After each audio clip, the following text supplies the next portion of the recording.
just a nameless face, every day unseen,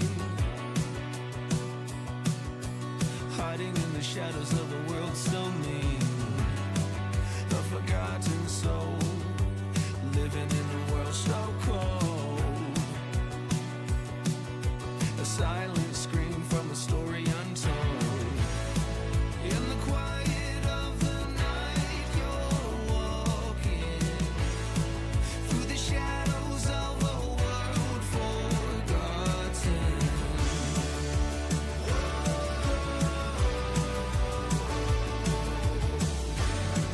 For the unsung heroes, for the battered soul,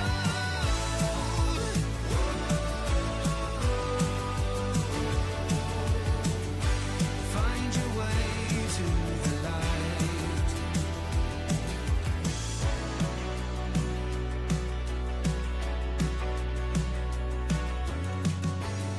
Under the city lights, you roam alone, an invisible world we've never known. As the night descends and the shadows grow long, will you find a place where you belong? In the quiet of the night you're walking, through the shadows of a world forgotten.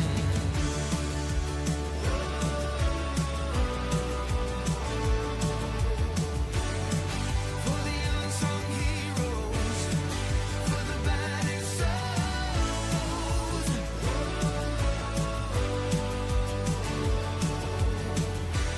find your way to the light.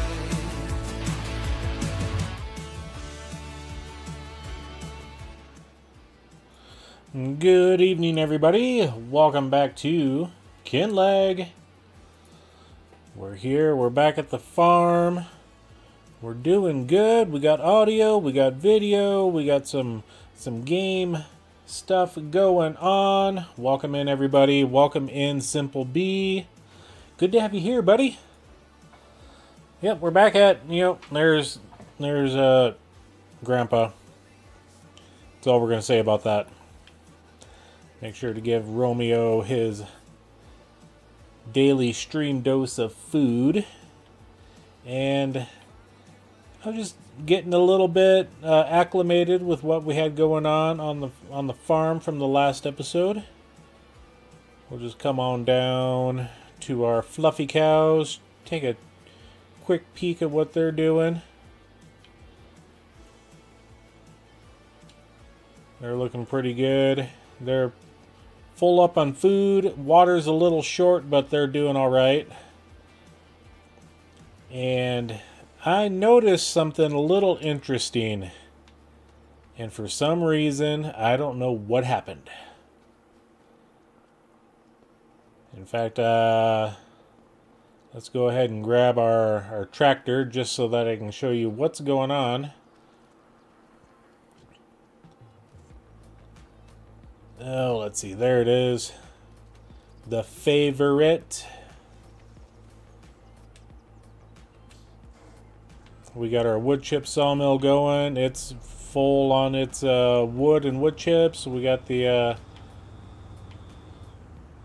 oats and the canola going to town over there. We just got done harvesting our oat field over here on the last episode.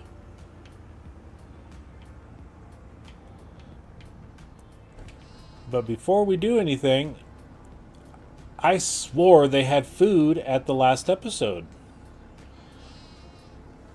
Joe, welcome in. So yeah, we're going to unload our trailer here. Get that topped off for them. And then whatever we got remaining is also going to be taken care of by... I brought over a hay bale real quick. We're slowly getting the pallets out. We'll just grab our bale here. Not that I want to give them a hay bale all the time, but right now we're we're short on hay in our forage wagon here. And another strange thing that I noticed, you know, let's quickly go over to our grass field. It says our grass is ready to harvest. Now, I thought for sure I harvested this in April.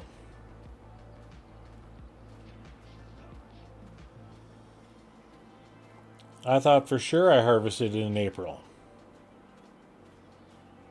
Because my rotation that I've been maintaining on all my maps is April, August, and October. It's kind of strange. I don't know what the heck happened.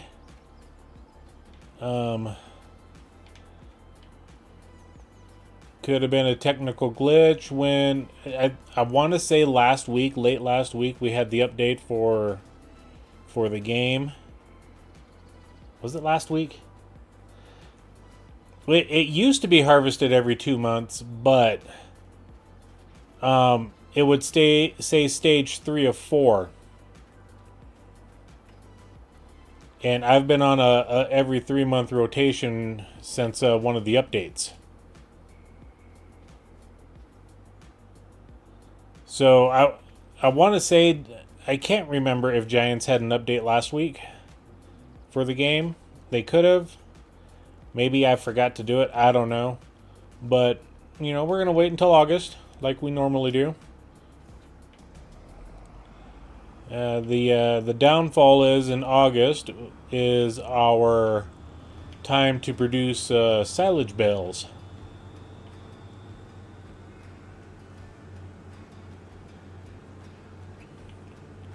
Which also means that when we come over here, we'll just shut that down. Our bale storage is getting full.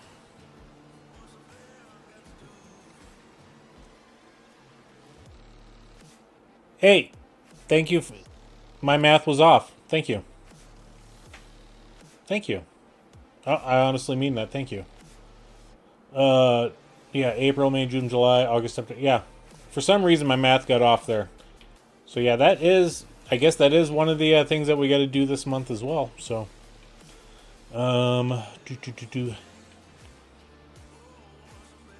So, let's go ahead and we're going to jump over to our harvester. And we got it all set up. This is a leased piece of equipment.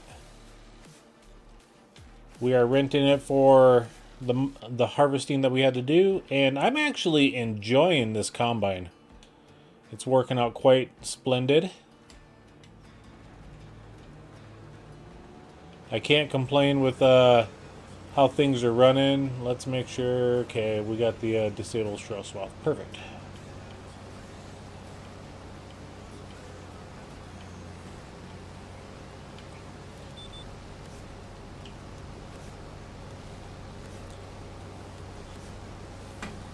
So we'll get the canola done, which hopefully there is a new thing that I'm going to put down on the map here, but we got to wait for our current oil mill to complete its rotation of what we have in there. I found a new mod on the mod hub. It's improved small productions. They're sped up a little bit. This is a casual playthrough. We're playing, you know, as we want, and I would like to have that mod on there. So we're going to sit there and play with that one. I did drop the industrial sawmill down last week in our stream, if I remember correctly. So we got that full. We're trying to produce all the lumber stuff that we can. Definitely make that money.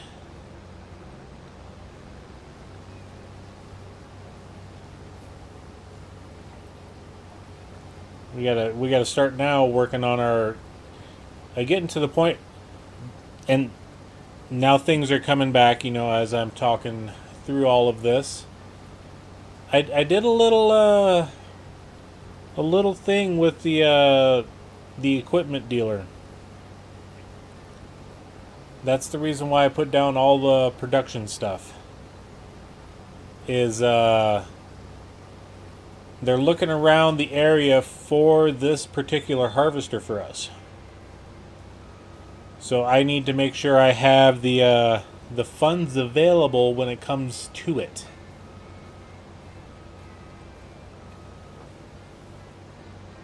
That's why I've got all those productions down. Grizzly Bear, Thing 5. No using your harvester. I didn't see your name on it. I rented it fair and square. Haha. Joe says, I've thought about that mod, but I was worried about it speeding up too much. It can speed up too much.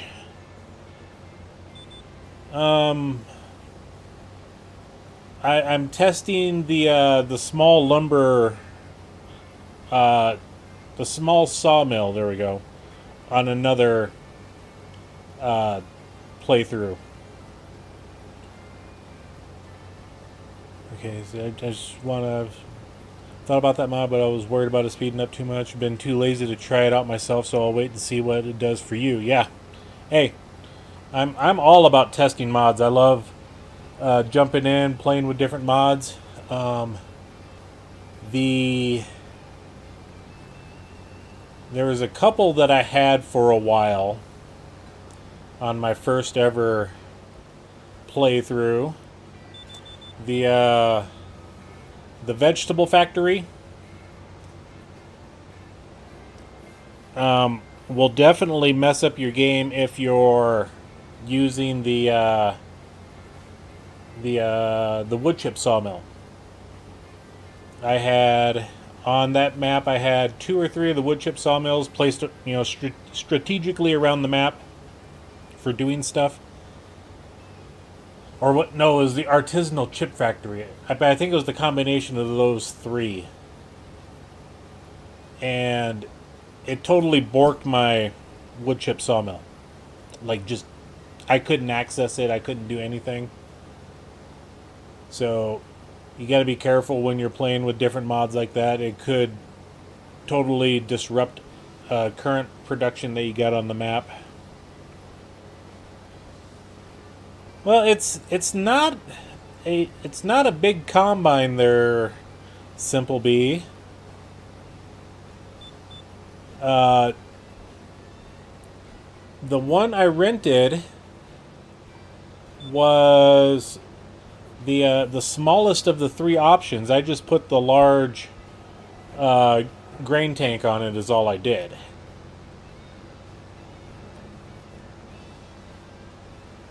And now it seems like I'm having problems with the header digging into the ground again. Whereas last week it seemed like it was working flawlessly.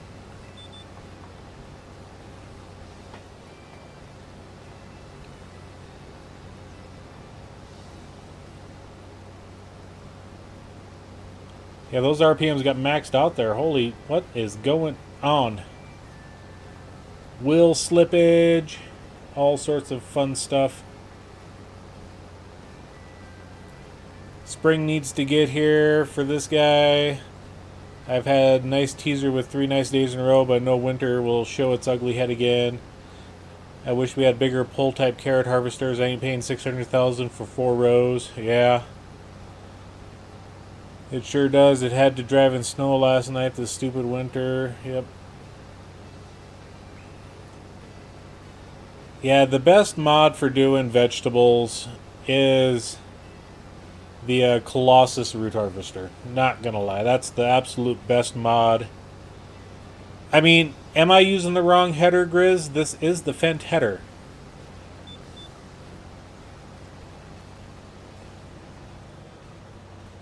So, I mean, when I bought this guy, I was full on intention of using it properly. So let's go to our Fendt Ideal. We got the Massey Ferguson, this guy. And I rented the 7T, which is the smallest of the three. So if we go to our combinations, and this is the header I'm using, the MF Power Flow 30 foot.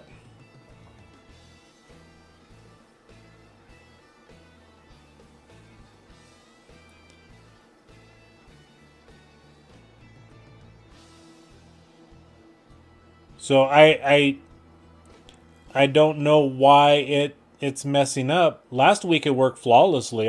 It was great. I was doing 6 miles an hour throughout the entire field, and then today, you saw that we were doing 3 to 4. So I don't know what the deal is with this harvester pack. And it looks like it's just wheel slippage that I'm getting, because I am kind of going uphill there. But it shouldn't affect it that much.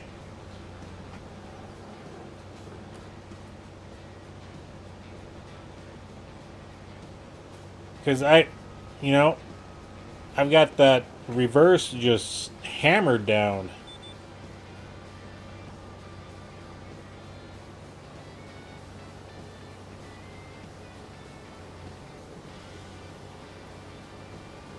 It's not like we're going down that big of a hill either. So I don't know what the deal is.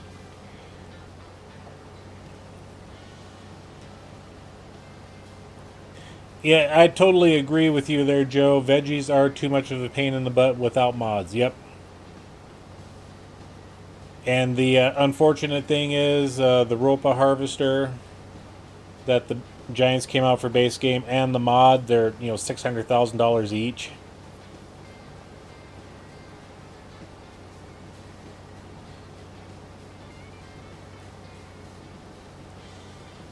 Yeah, and I understand that, Grizz. But even just turning around there at the top of the hill shouldn't have affected me that much.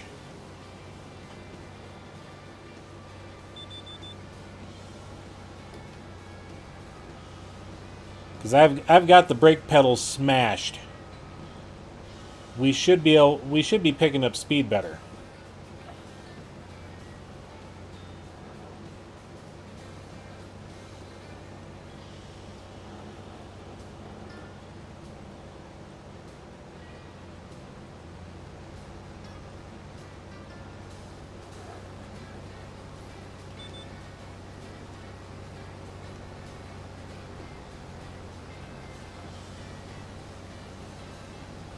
I mean, that track is just sitting there just ripping through the soil. Alright, we'll catch you later, Grizz. Thank you for stopping in.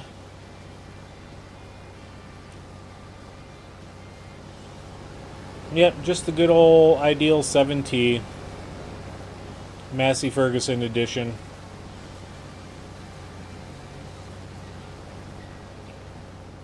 I just didn't think that little bit of a hill would have killed the speed on this combine.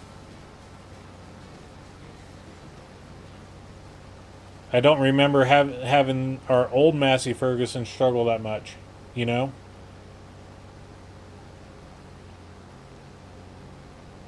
So maybe next year's harvest in this field, we'll play around with, you know what?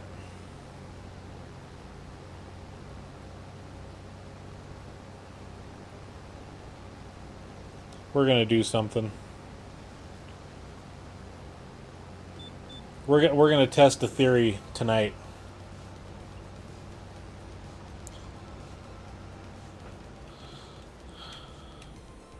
Okay. So,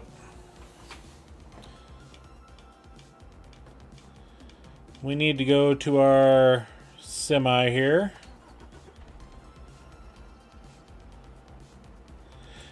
The HP really isn't that bad. Where is this guy right here? I mean, it's 451. Granted, it's not the 650 or, 647, 650, whatever. We did put the big extension on it. We're not even full on the hopper capacity. But what I am going to try... And this is for science. I will not glitch the money in. I will not glitch the money out. I've got enough material that I should be able to make $30,000 to $40,000 pretty quick.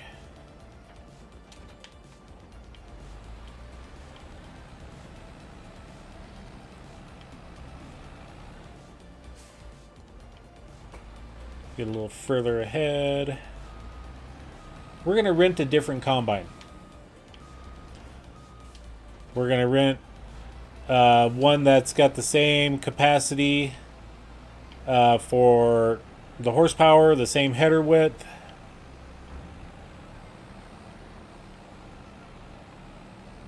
We got some wood chips or some mulch up here that we can sell off real quick. We're gonna do a test.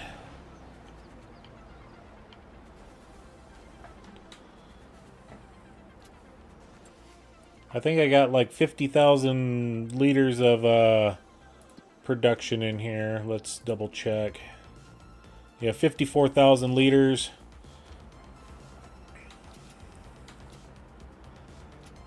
So we'll get this loaded up, and I'll probably grab the green trailer as well. Yeah, and that's understandable.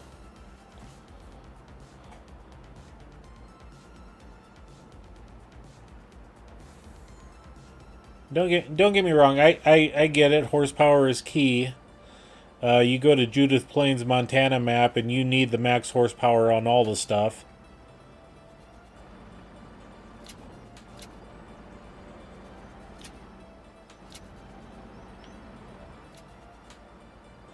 Okay, so we got a good chunk of money here, and I think we can take this to...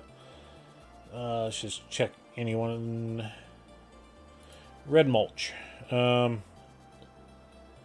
we did end up selling a whole bunch of it at this price, and it was pretty low.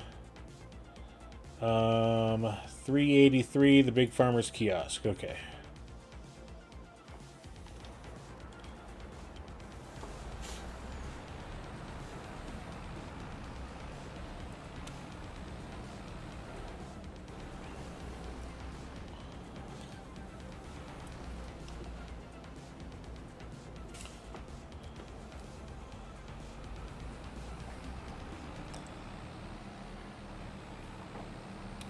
I was using that exact same harvester on Louisiana.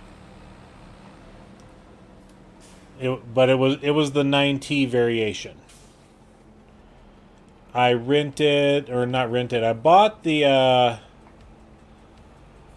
it was either the 15.2 meter header from MacDon, or it was the 19.2 meter. I forget which one it was. And the header, Louisiana's flat. All the fields I was doing were flat. I could barely get above 3 miles an hour. Okay, so we got enough here.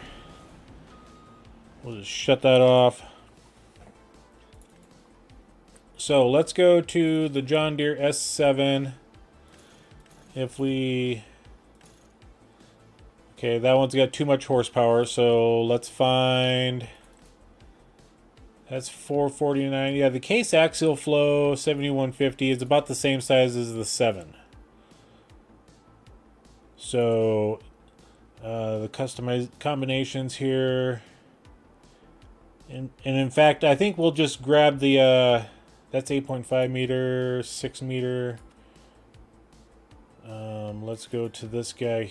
Oh wait, wrong thing. Combinations. The 30 foot, that's 9.2 meters. So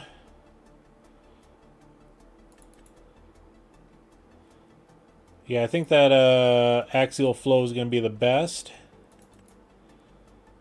And we don't care about any of the stuff. We're going to lease it.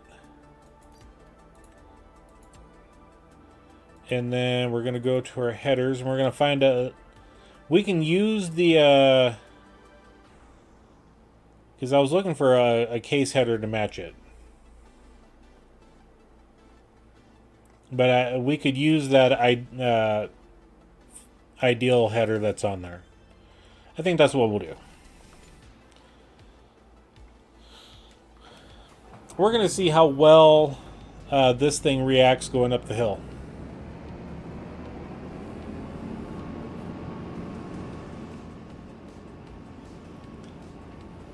All for science.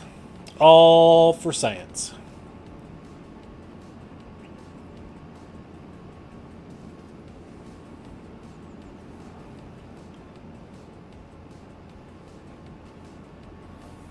And if we hit 3 miles per hour going up that hill in the first pass, then I guess that's on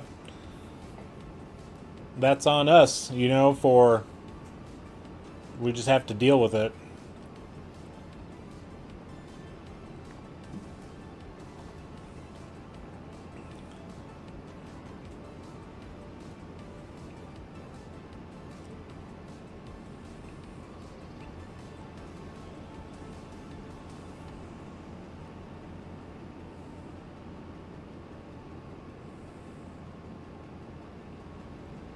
Yeah, selling all that mulch at that price was horrendous. Horrendous. $351 per thousand, when we could have been making $1,200 per thousand. Yikes.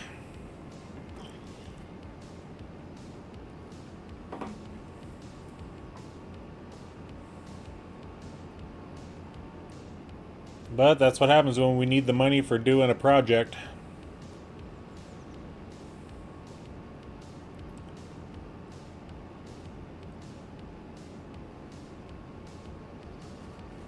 Then I'll even go grab the old Massey that we still got over there. And I'll bring that out and we'll do a pass with that as well.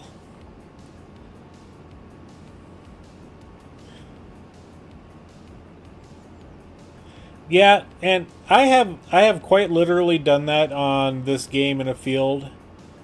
The hill was so steep that the first couple of passes I did around the headland was I would drive up to the top and then work my way down.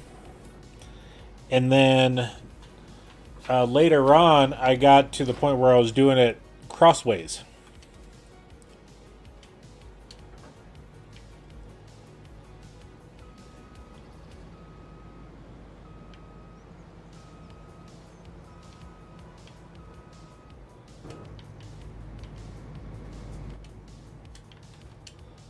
Nope. I forgot I had it turned on still. Come on.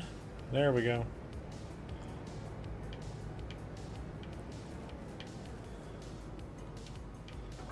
See, it fits.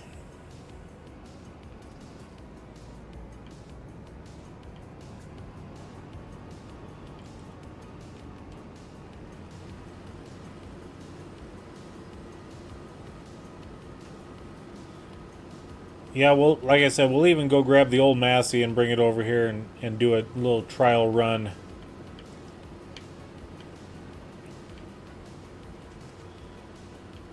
I know it sounds like I'm complaining on this, but it's like, you know, I like testing things out like this.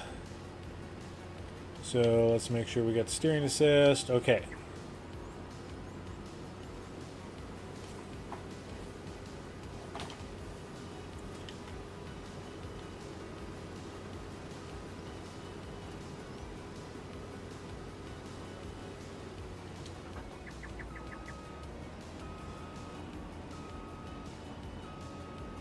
You can't tell me that that slight hill,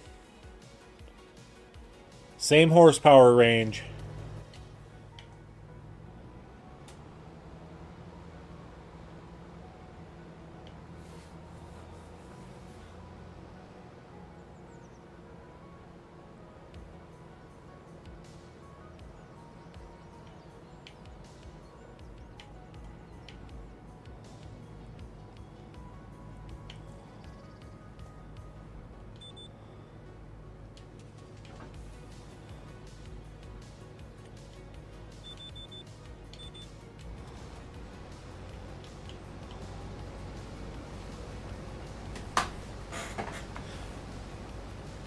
Okay.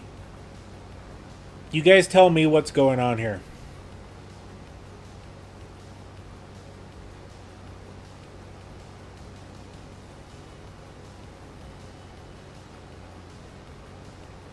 You should see that. We're not even up to full speed yet.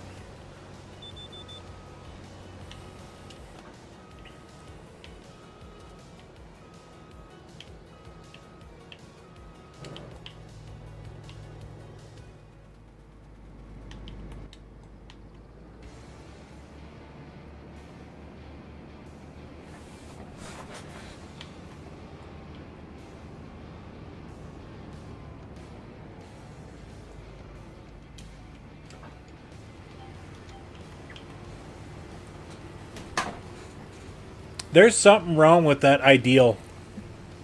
There is literally something wrong with that ideal harvester.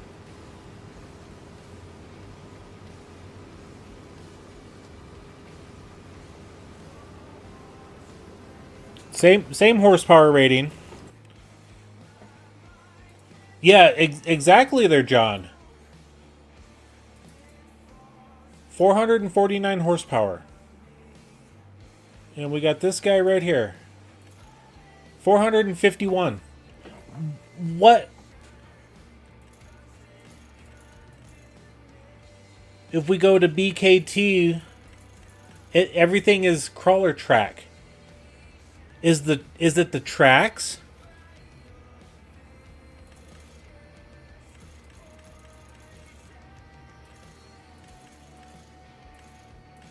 And all this does is change the back tire. Is it the tracks that's the issue?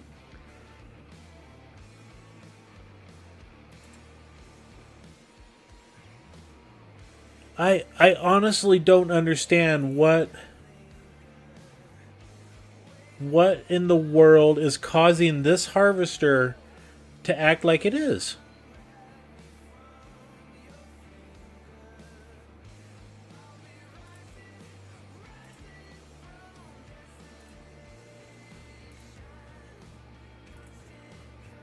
I'm just seeing if I got any other combine that's, you know, this Kloss Lexion here.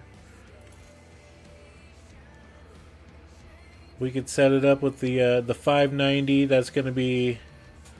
Where's the horsepower range? It's not showing me the horsepower range. Which is stupid.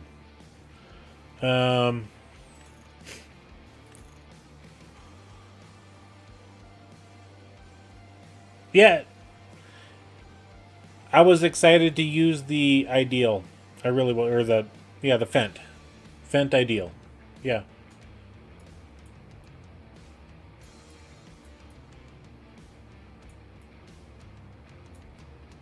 But it's weird that this one's not showing the horsepower range at all. 301 to 465.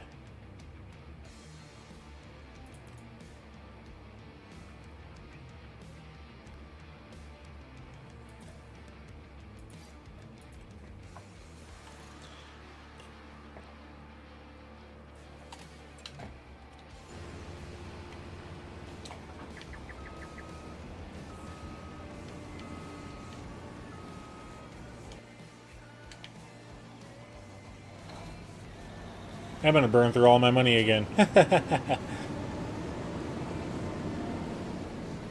Yeah, this one was the yeah, that's right. I got the 560. I got the smallest horsepower, which is what I wanted.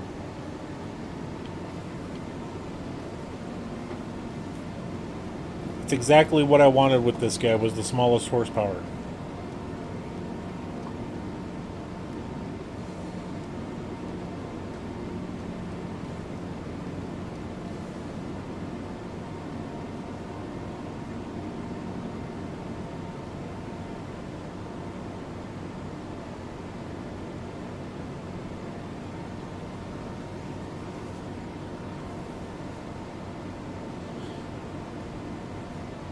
I've got plenty of fishing production going on. Next month I'll be clear as mud.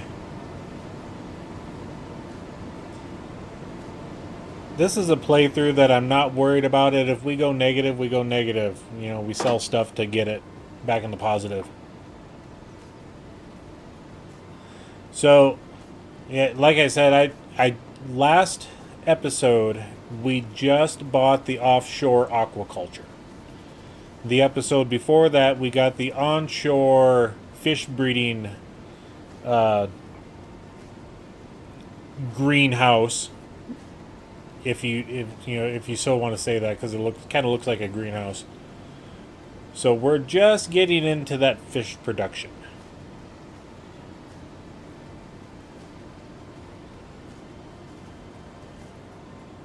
I just want to see if this 300 horsepower combine will go up the hill.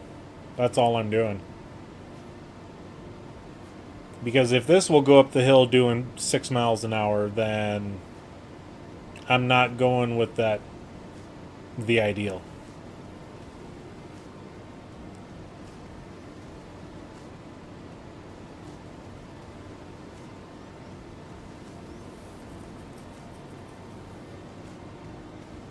Yep, I got the onshore aquaculture is right up there at the top of the hill.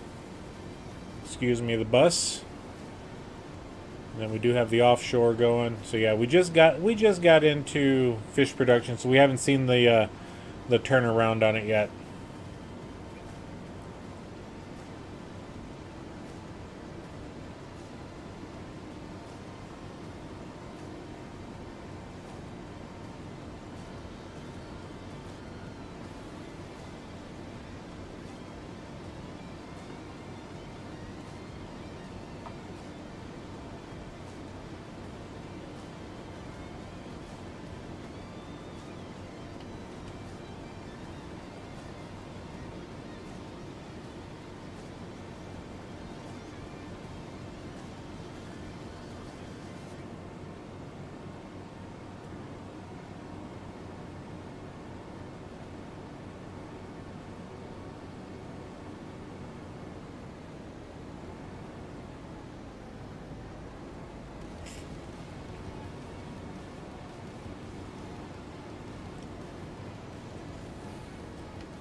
This I expected to do 6.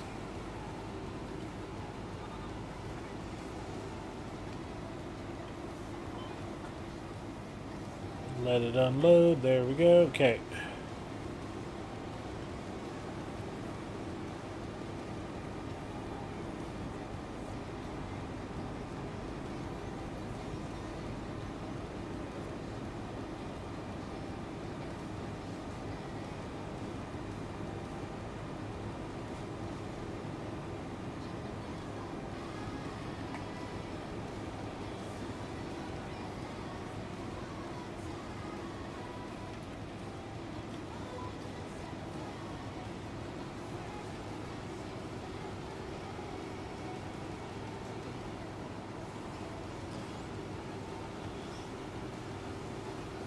Bye-bye, ideal.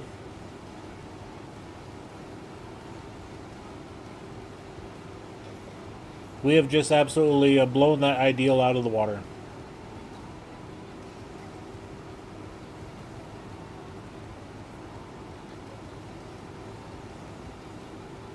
And I swore last week, I mean, well, we were in the oat field up there, so it was a flat field.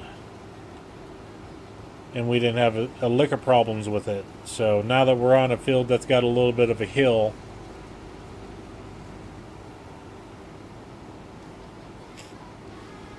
that just blows me away that this combine that's got 150 horsepower less just walks up the hill and that ideal doesn't. It just blows me away.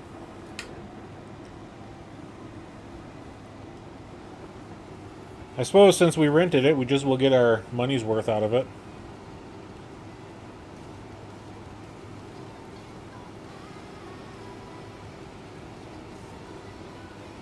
if I had the money, I'd rent a 9T and just prove it wrong. You know,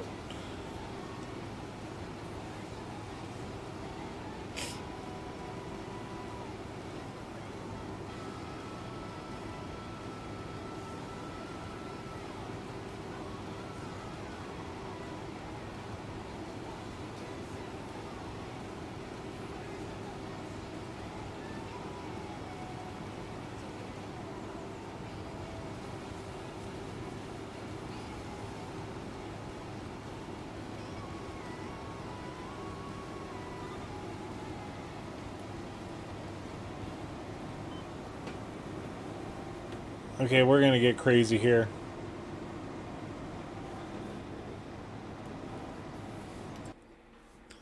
Nope, didn't want that. Hit the wrong button.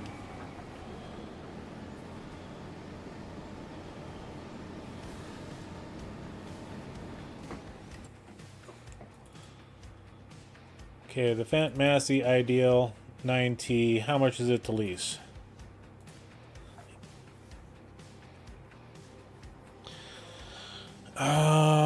I wish I knew. So,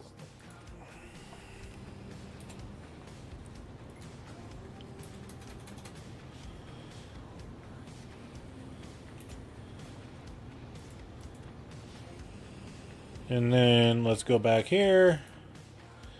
Just because I want to see this thing struggle bus up the hill as a 9T. Yeah, that was almost the right amount.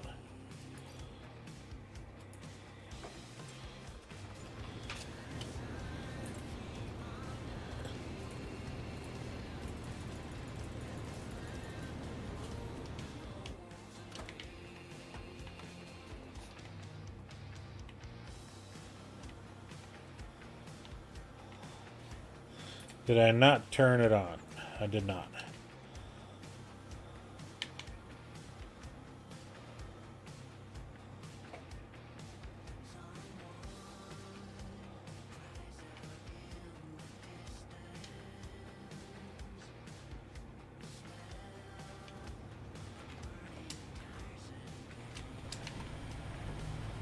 Yeah, we're treating the Combine with utmost respect.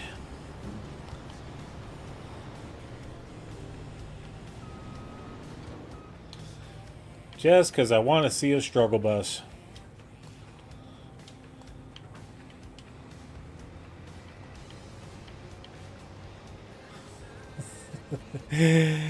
Oh my god. This is hilarious.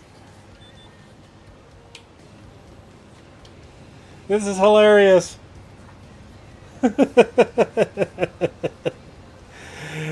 Oh, wow. For science, people. I finally got up to 6 miles an hour. But look at that. Man, that thing's, I swear that thing's going like, 50 miles an hour.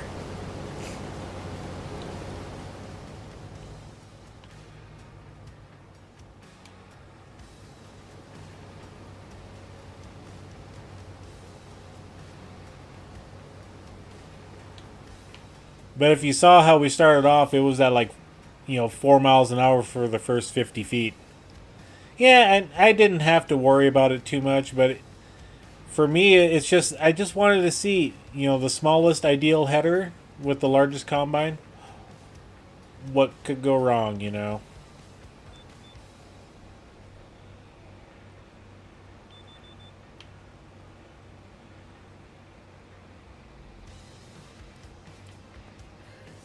Because I honestly do like doing things like this.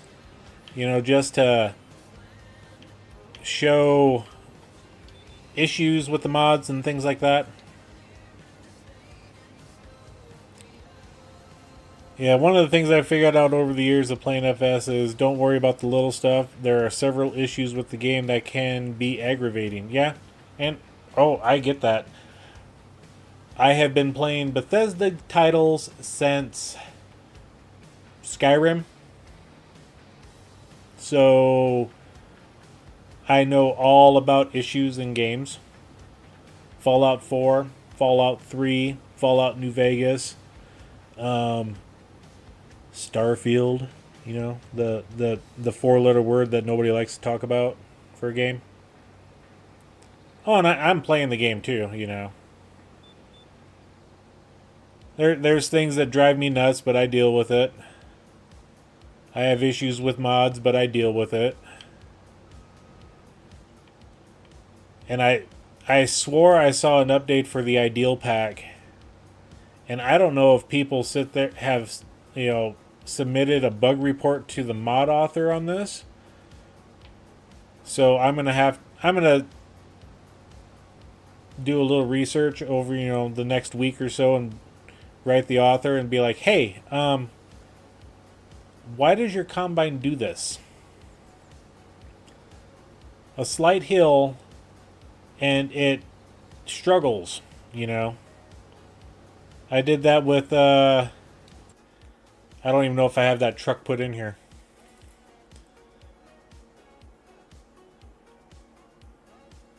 With these guys.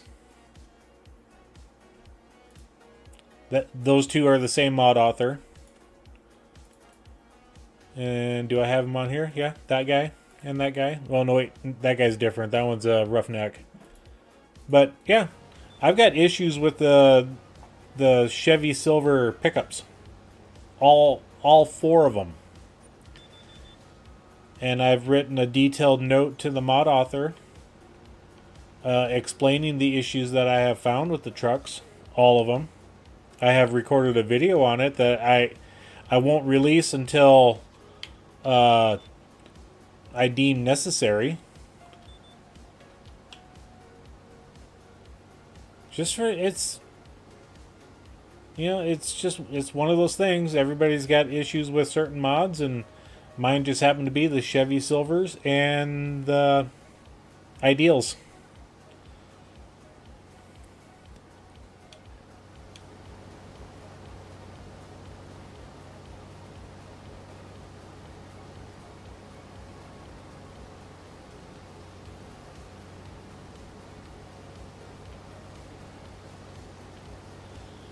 I just think it's funny that I had, you know, running up the same hill, two combines that are lesser horsepower didn't struggle with this header, and yeah. Anyway, we're almost done with this field, then we'll get on to the grass mowing, which is my favorite setup that I've ever found to do on this game.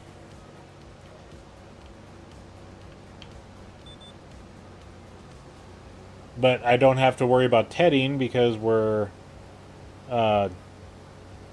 making just cutting the grass to make silage. If I was making hay, then it's my absolute favorite setup. It just works, and it works wonderful. Still got to go through and do a couple other steps, but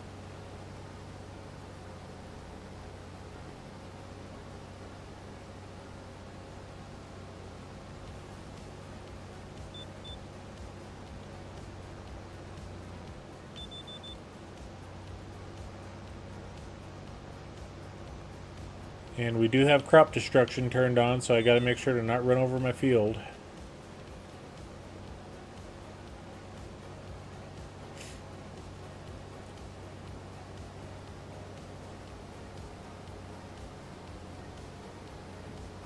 What I should have done was grab the old Massey Ferguson and put this 30-foot header on to see what it did. That's what I should have did. That one would have been hilarious.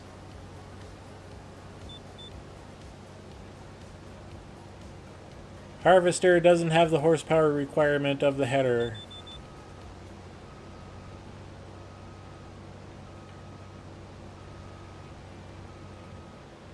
Okay.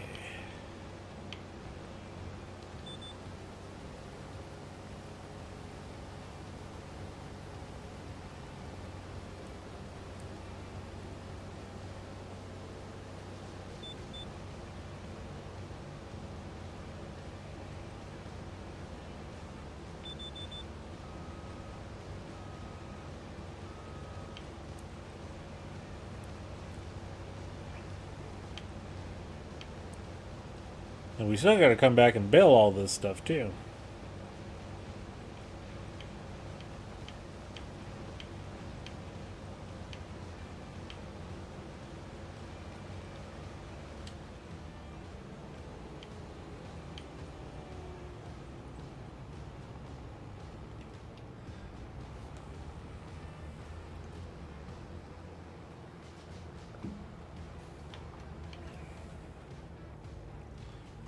We'll let the Porsche go through. Or is that an Alfa Romeo?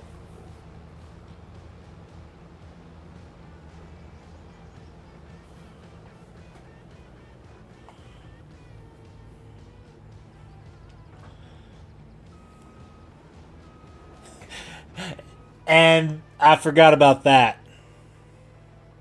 I forgot about that. That's just funny.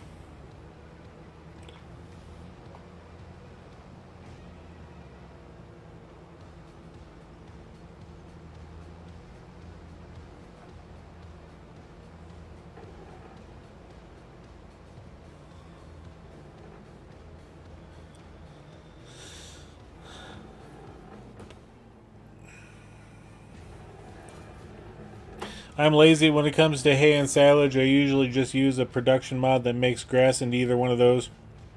Oh, I get you. I'm the same way. But it depends on the playthrough I'm doing. This one here, we could definitely do that, although I don't have the $30,000 to buy the fermenting silo. So I wouldn't be. I'm not opposed to using that production at all. Oh, there's no exit there. Keep forgetting. Do do do do do do.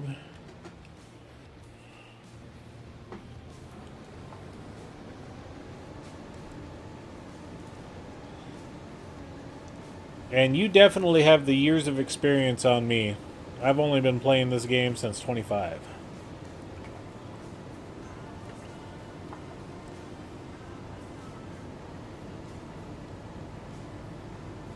Yeah, this one's a casual playthrough. I'm not afraid to use autoloader or super strength. I've got my Alma Missouri series out that I use autoloader and super strength all the time with a little bit of unrealistic stuff. Just because that when you're farming 200 acres by yourself on a map, you kind of need to have some trailers that are unrealistic. And then I have an old iron series that no super strength auto loading capabilities whatsoever.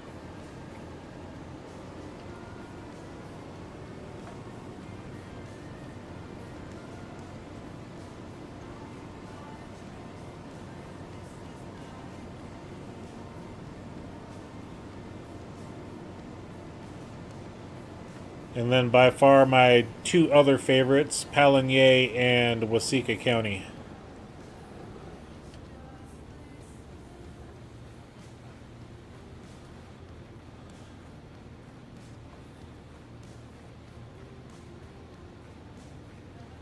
Yep.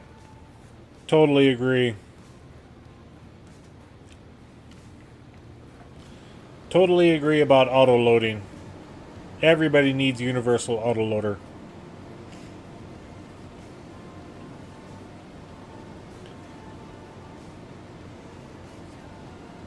Yeah, the old iron challenge that I'm doing, the first 2 years I'm limited to 100 horsepowers or less for all of my tractors.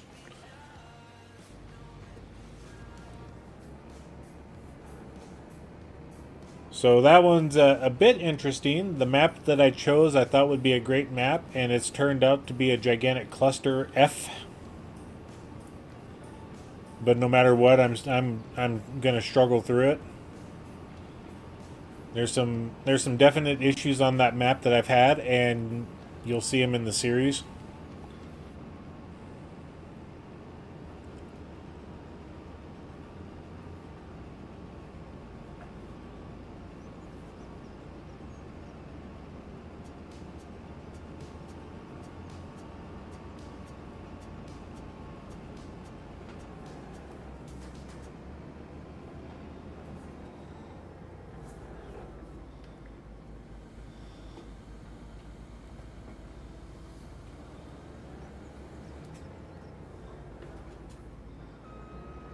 all 797 liters out of this harvester.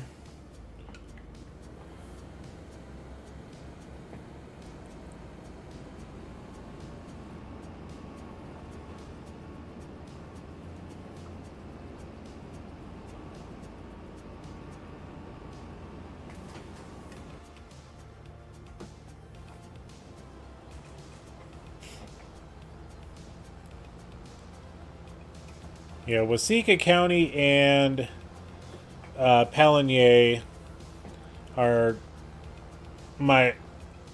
for me personally, all-time favorite live streams that I'm doing. Just a lot of it is because I've progressed them along so far that the game is now really getting fun for them. The continued challenges that I keep setting for those is making it really interesting. Waseca, I'm building up a beef cattle industry empire.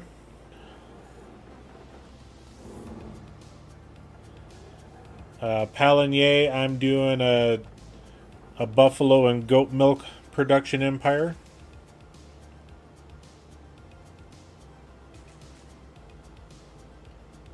So yeah, those two maps are turning out really good. Palanier is kind of about a once a month jump back into it type of thing. Waseca is every week. Alma, Missouri is every week, but that's a recorded series. Let's get you out of my farmyard. I don't want you anymore.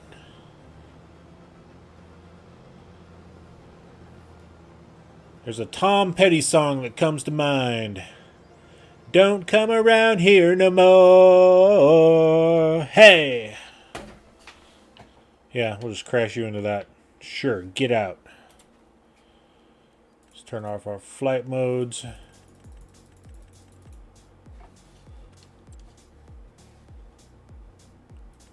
Alright, leasing. And it's all for combines.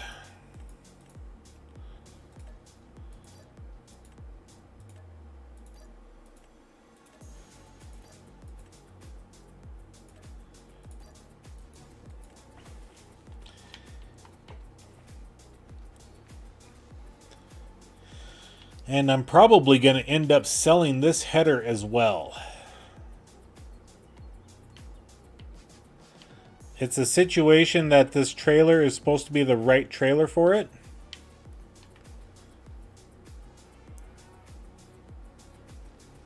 But it does that every time I load it on there.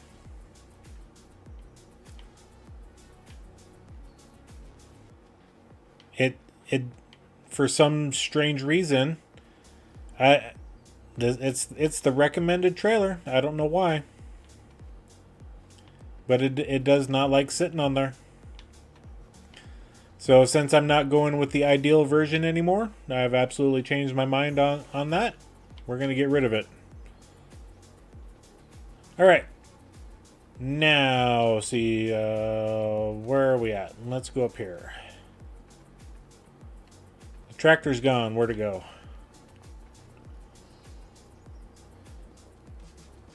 Yep. That's how I got into the highland pasture. I loaded it on there with the harvester and it flung it further.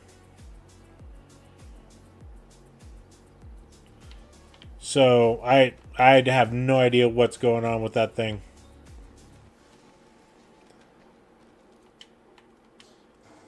And this is my favorite tractor on the map so far. That New Holland's pretty nice. But this Fendt Favorite is actually really good. It's not the highest horsepower by any means. Still a medium tractor. We bought it on sale.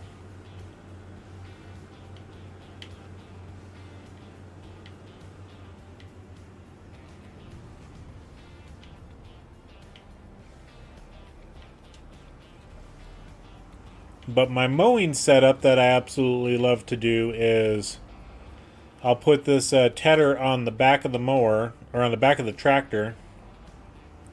Yeah, welcome to mods. Exactly.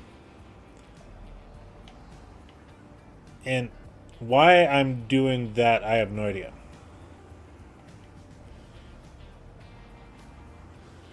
But this mower,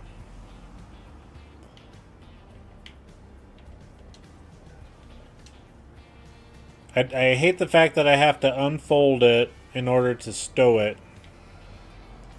But this is the ELO. And it's a dirty, dirty girl. You can mount it on the front or the back of a tractor, and it mows in both directions. So what I normally do is I'll put this on, have it like that, have my tedder on the back, or, since we've got to, I need a windrower, because it does not put it into windrows. Let's see. I just gotta remember the width of that mower. 7.3. So I need a windrower that is at least 7.3 that can go on the back of a tractor. See, this one's for the front only. That one's 8.4. We'll probably grab this Samaz.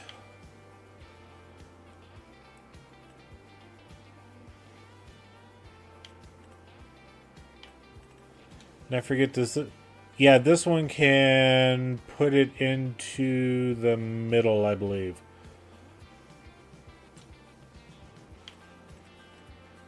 Oh, the Oxbow. I haven't seen this one. That's a 12 meter. Ooh. We'll have to play with that sometime. I don't like that guy particular. 7.4. This Pottinger is not bad. It's not my favorite though. So I think we'll get this this guy right here. It's 8.4. It's a little wider.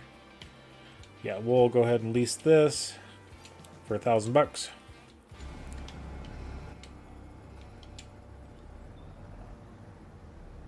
And that way I can do my mowing and windrowing all at the same time. I mean, I could get a mower setup that'll do it. But this just happened to, I think this was on sale as well. So we picked it up for a good deal, and yeah, the favorite tractors was really good for the price. So, and it's the one I use all the time on this map now, it seems like.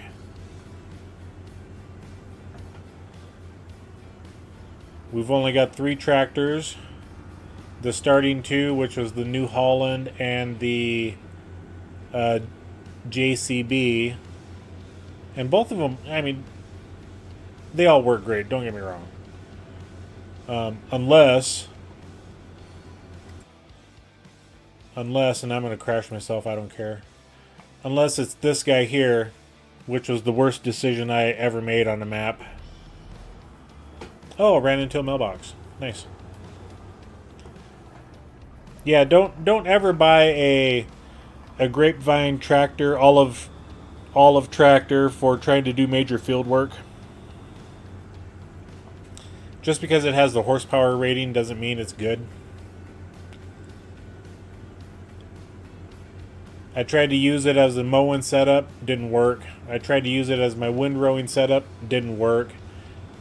I tried to use it as my fertilizer specific only tractor, and it works, but oh my gosh, was that thing tippy, tippy, tippy.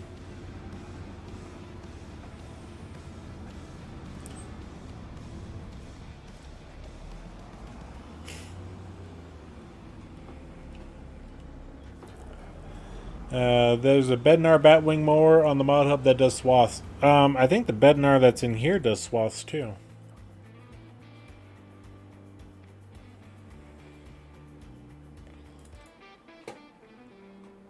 Unless, I mean, do I even have it in here? I don't have that one in here. I didn't add it. This Kong slide. This one's good. I like this one. That mower rocks. But if you have the horsepower requirement, the Vicon at 10.2 meters with the front mower, that one's just like kind of a primo, chef's kiss. I like that. I like the Vicon Extra Pack. That one's really good. Even the Pottinger Nova Cat. If I had the choice between Vicon and the Nova Cat, Nova Cat wins hands down because of the price. Oh, actually, no. The Vicon wins. But yeah, those are both great mowers.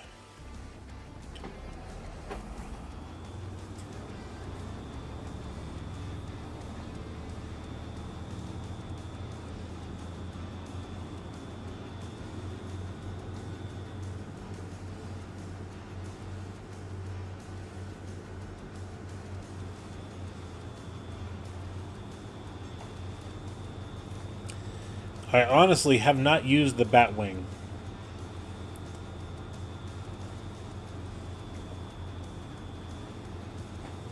So I can neither confirm nor deny how well it is. I just didn't want to play with it on this map. I figured I would stick to more of the base game style stuff.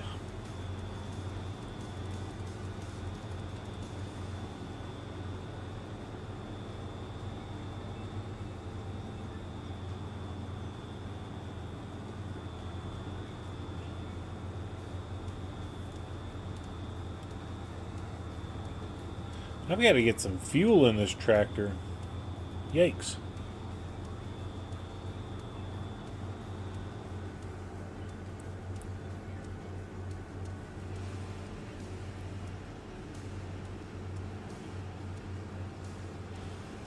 Right turn, Clyde.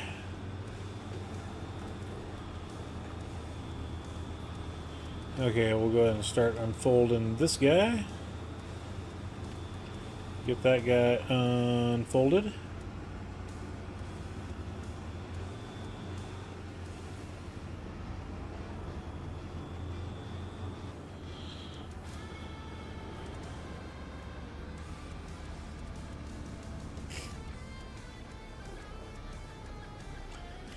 And then we gotta go here. That is 7.3. No field detecting my butt.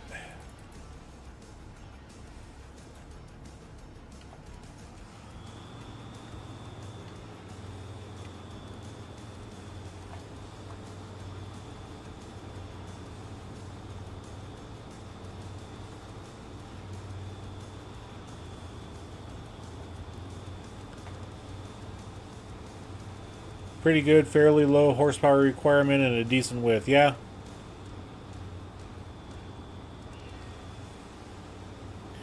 I get ya.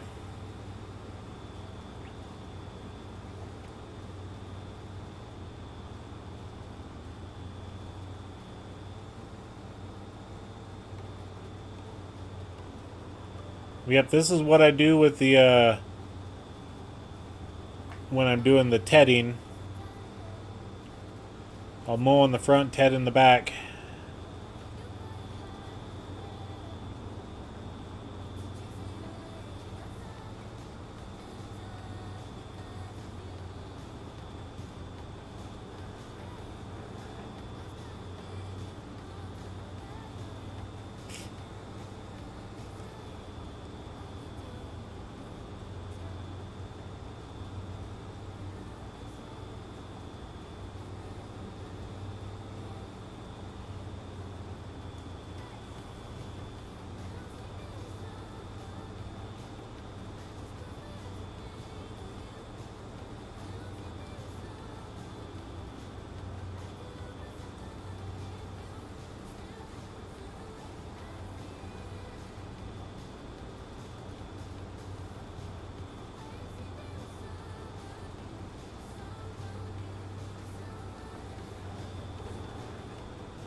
At least this setup just works. Unlike the Fent Ideal pack.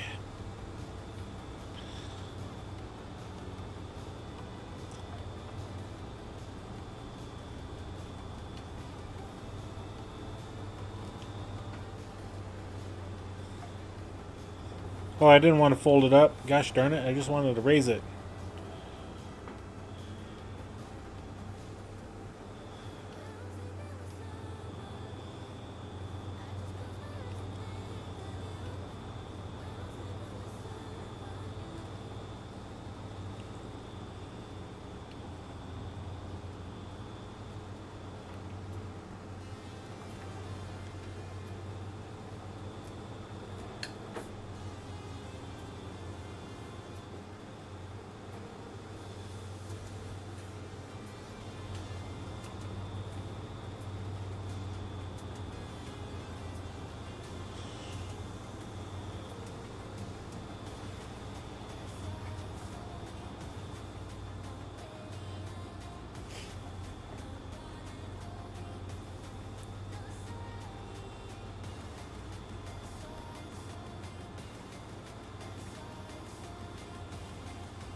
One more lap around, and then we get to do the ups and downs, backs and forths, side to sides, however you want to call them.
Well, that thing didn't want to lower down at all. What the bloody blue blazes?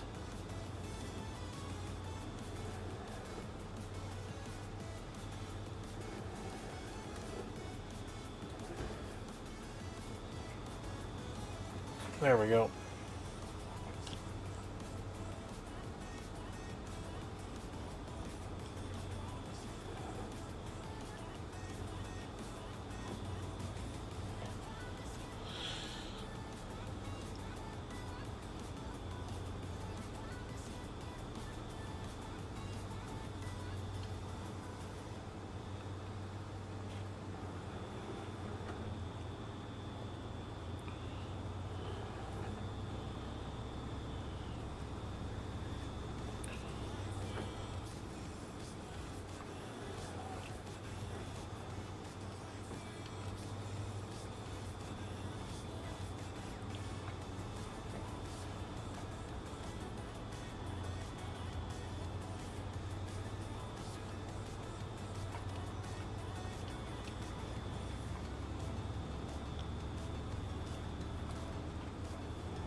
Yeah, mowing this grass doesn't matter what direction you go. Real life, it kind of does.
I forget where that other spot of grass is that I need to pick up.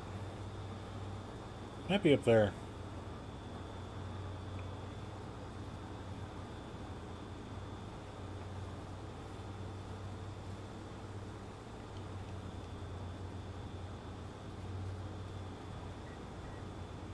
Or I should say I need to mow.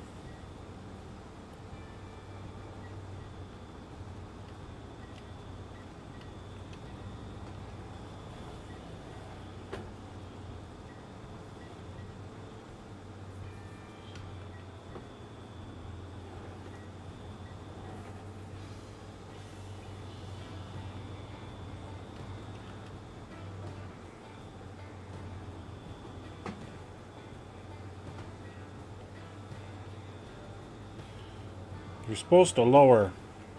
No, lower. Thank you.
Welcome in, everybody. Glad to have you all here.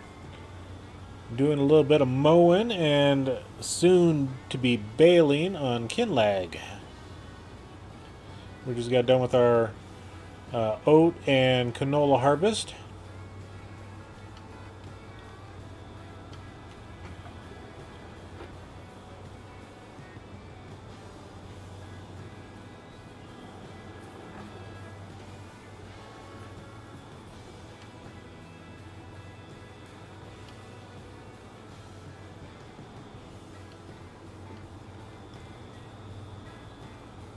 We were also doing some testing of harvesters.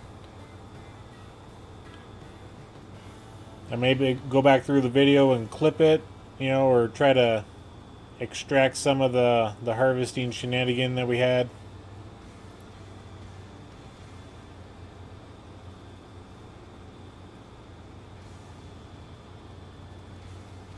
Or just go create a new video altogether for it.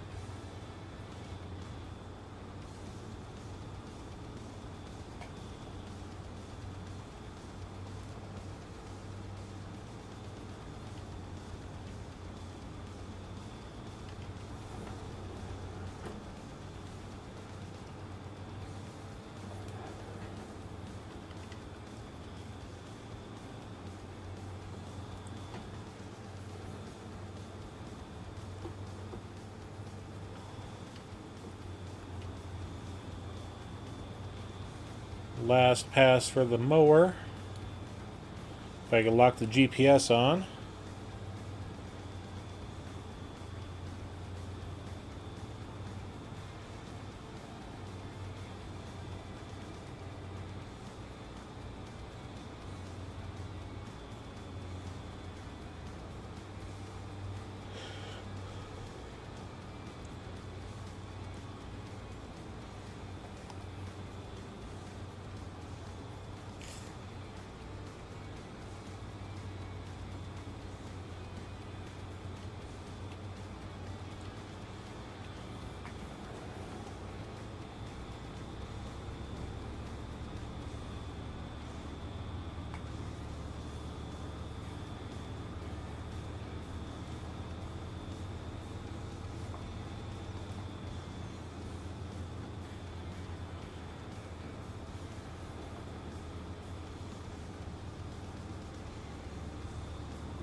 Apparently, I mowed it down, so...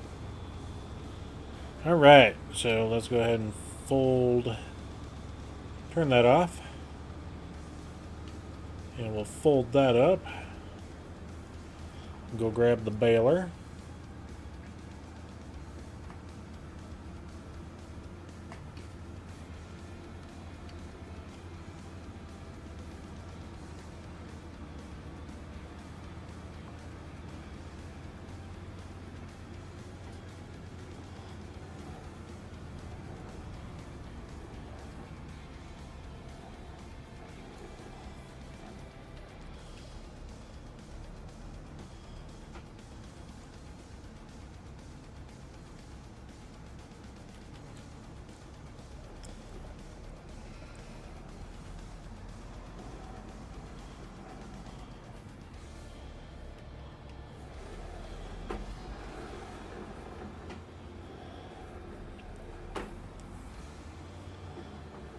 And with this guy, we'll need the wrap that we got here.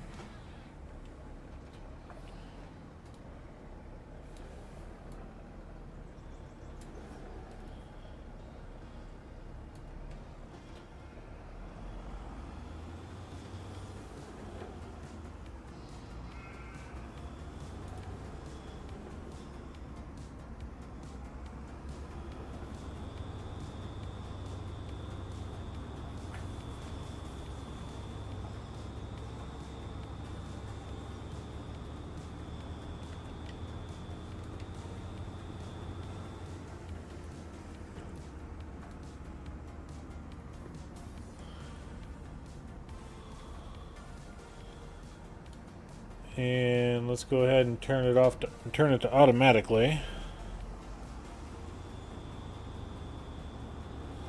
We'll see if it converts this first bale to hay, since this baler's at 95%.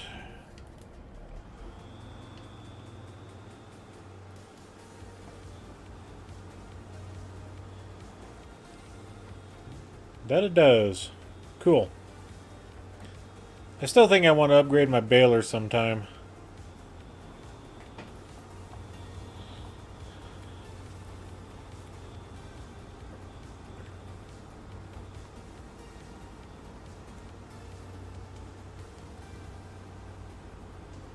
Go to square bales, that way we don't have to stop. And go to a baler that we can actually unload the unfinished bales.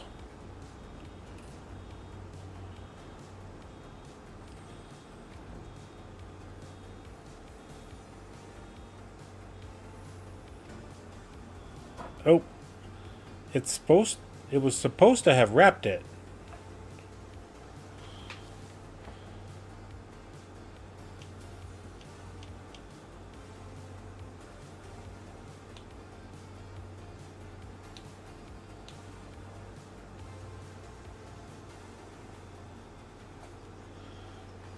Can we do something with that?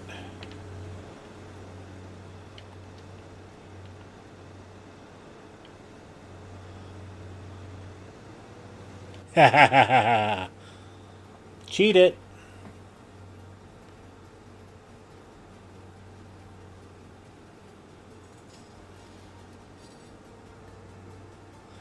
Now let's set it up for automatically drop.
think we're about a quarter of the way done with the field now. Yep, and I do mow one pass on the outside of the field every time we do it. Just seems to work out really well. Gives us an extra 2 or 3 bales, maybe 4, something like that.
Now we go over the roughest part of the field. All of the semi-merged windrows.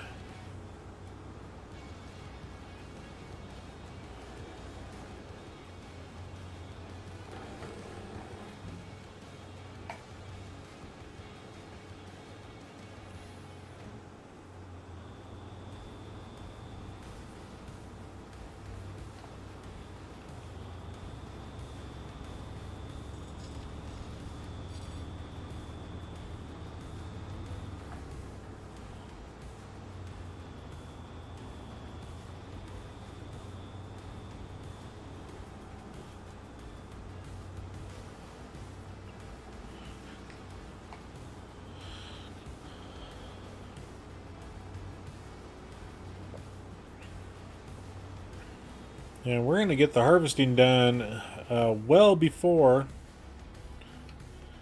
and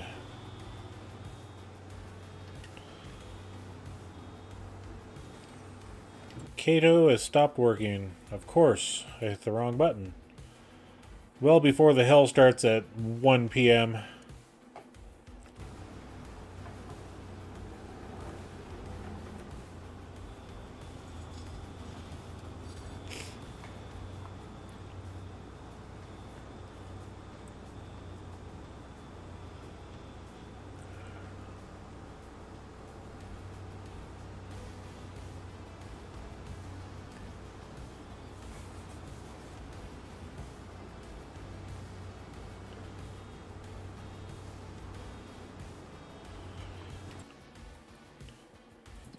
Forget I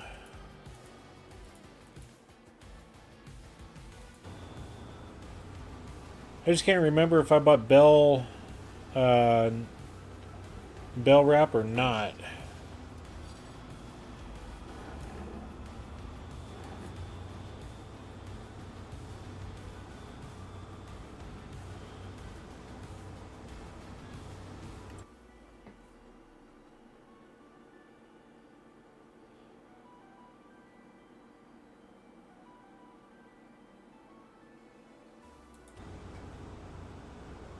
Yeah, we'll find out when we're all done. Then I'll take a look where I can actually go through my inventory.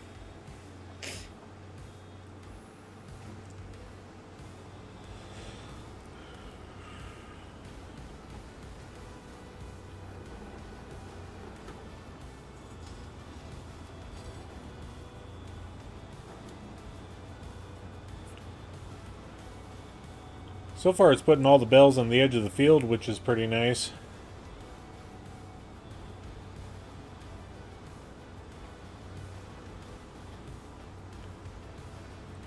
Honest, I didn't plan on it.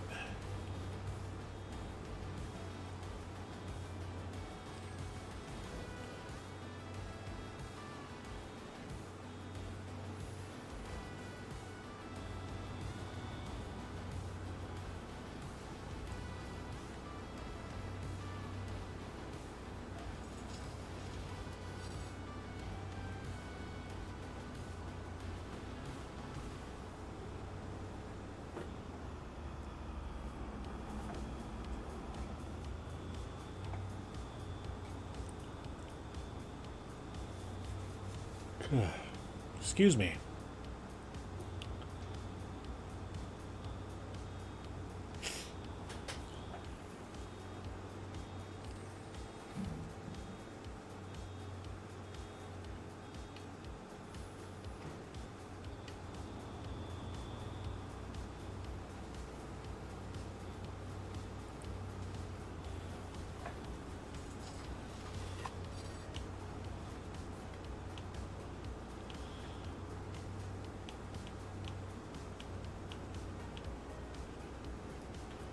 I didn't get to it fast enough.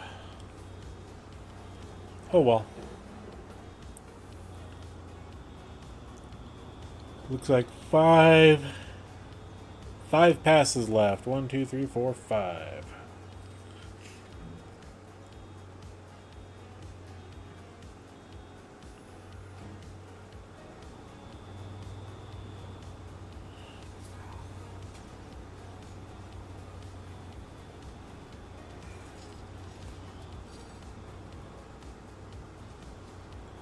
Big Boss Sevens, how's it going? Good to have you here tonight.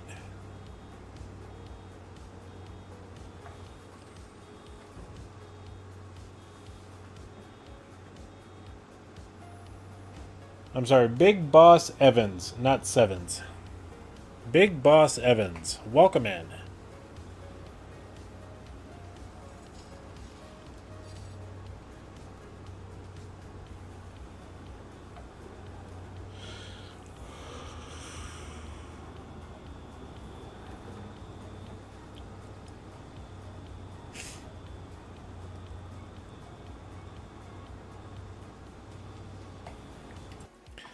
I don't even know what we got for contracts right now. Some baling with a round baler south of us, some fertilizings, a few harvestings that we could do the barley or the oats.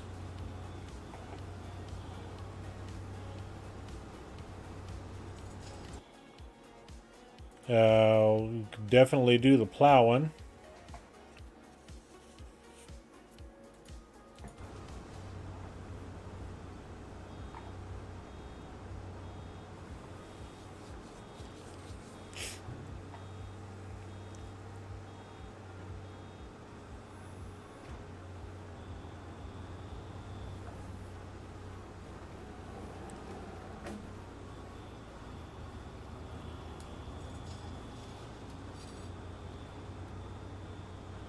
If you're enjoying the content so far, please smash that like button.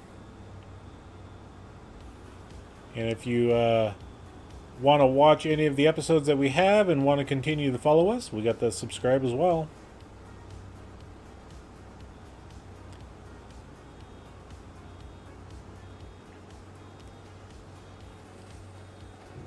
We're 15 subscribers away from our next goal of 250 subs, with a year-end goal of 1,000. Trying to hit that 1K mark.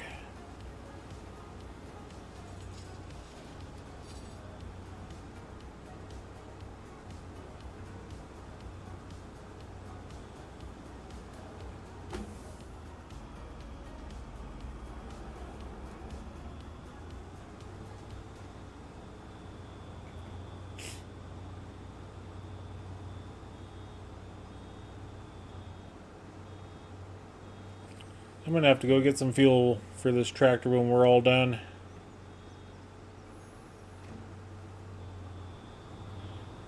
Oh, it's starting to hail already. What in the world?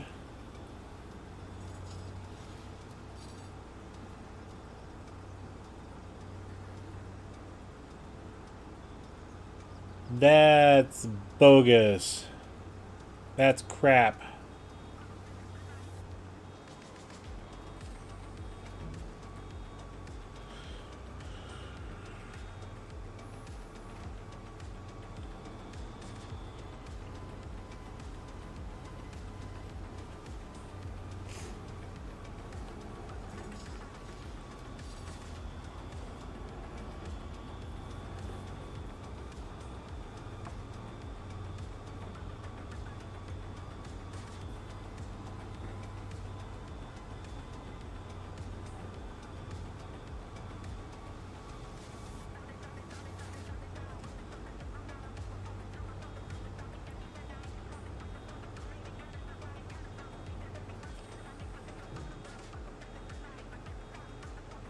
Can we get one more bale at the end of this row?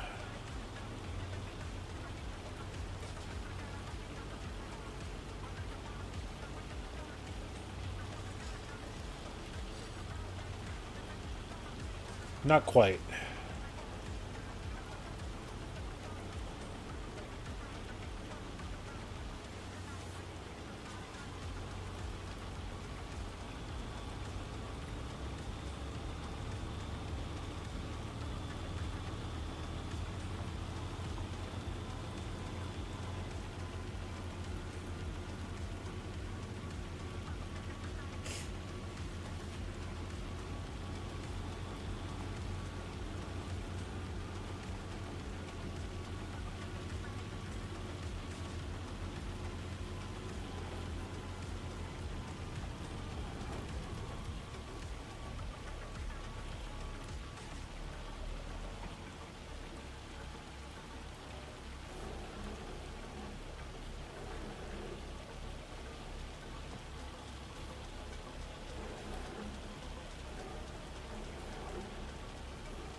And there we go. Now we get to go pick up all the bales.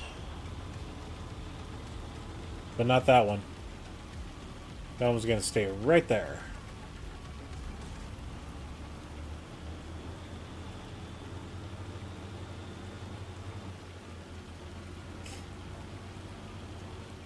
That straw bale's got to stay right there as well.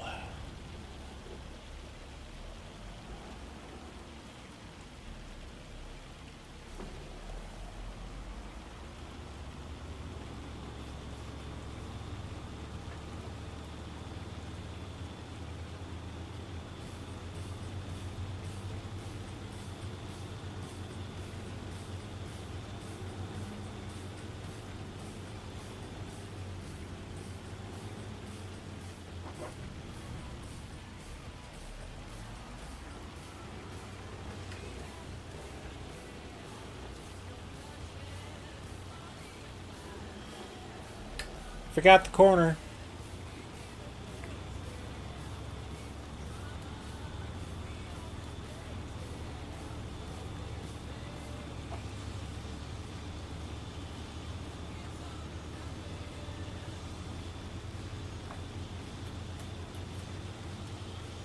Get our bell clip turned on.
Okay, so did it not count that one as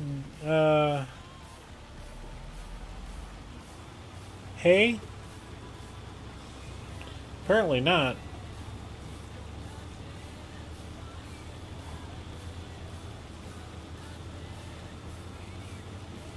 And if that's the case, we're going to hook the baler up to it and get it wrapped.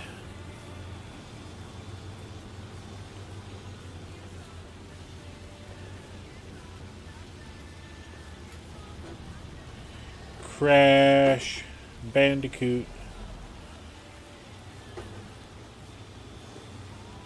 Come on, we can get through this. There we go.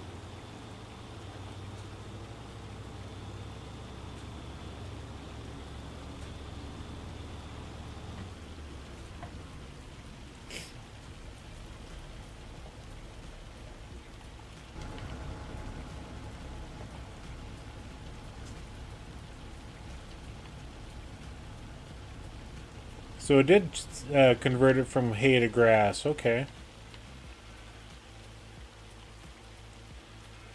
We'll just bring it right over here. Then we'll pull the baler out and we'll get it wrapped up.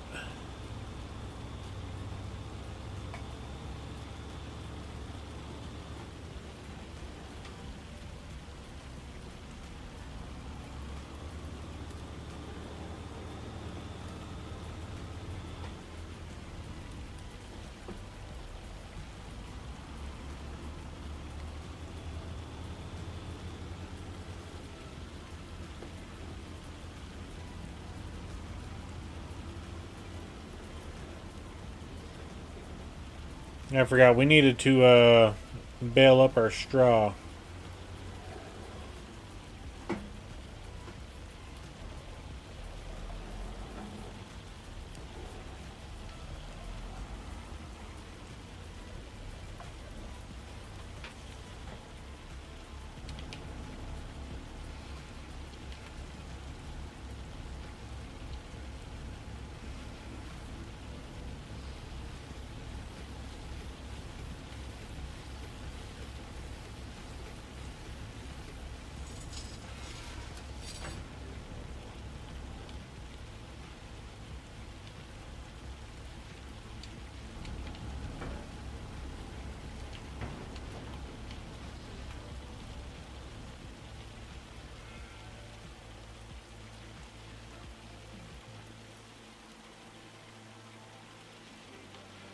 Alright, so we got 28 bales of grass out of that, and technically 27 because that one was at 95% hay. So that's not too bad out of that field.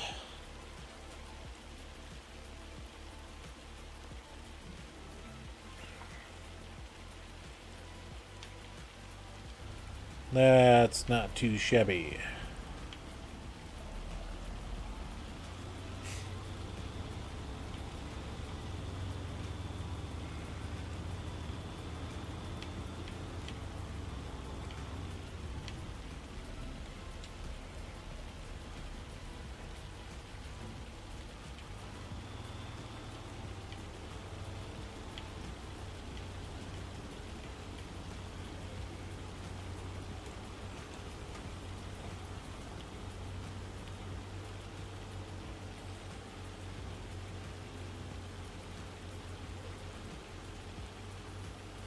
And that one surprises me. It kept it all as grass and not converting it to straw.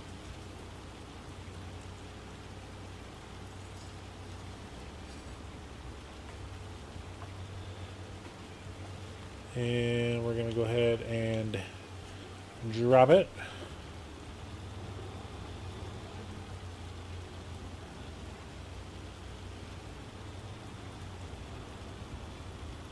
Yeah, no, technically we're not supposed to be baling in the rain.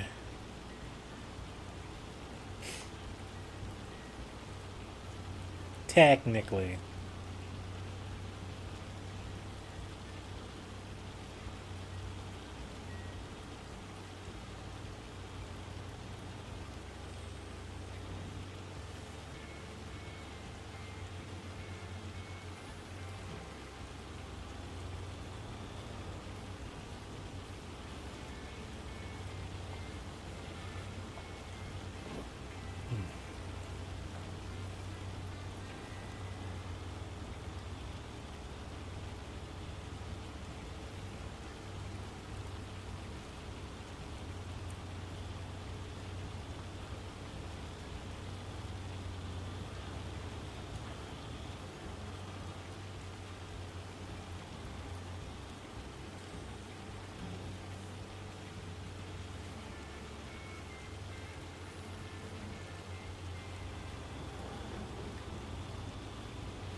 So I'm sitting here scratching my brain since the ideal Massey Ferguson combine has fallen through.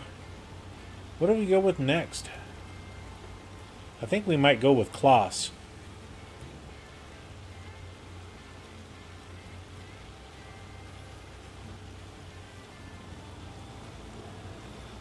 I think we might go with the Kloss combine.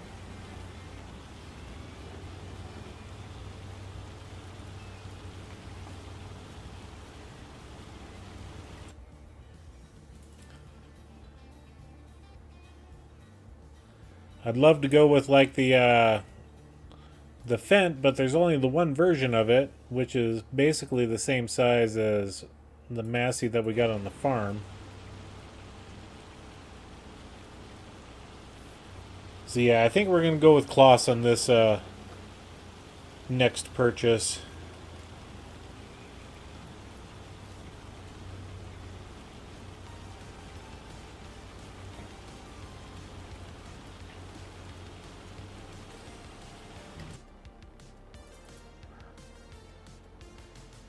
We can go with the 6900. It holds 13,500 liters, or the Lexion 8000 series. We also got all these other ones too. But we'll have to take a look. I think it's probably going to be that Lexion 6500. I think that'll be a decent size for us on this farm. We're not going to get too crazy on, buying up all the fields, mind you. We may buy a few more here over the winter time if we have the funds to do that.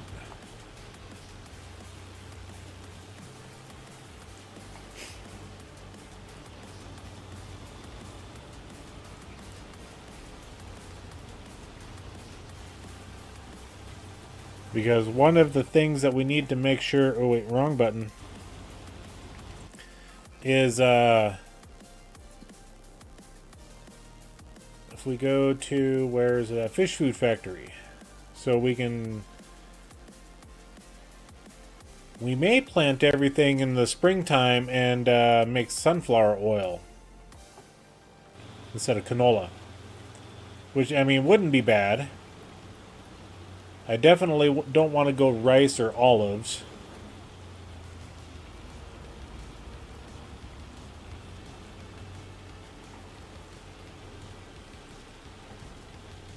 That way we don't have to worry about canola oil, and all of our planting can be done in the springtime.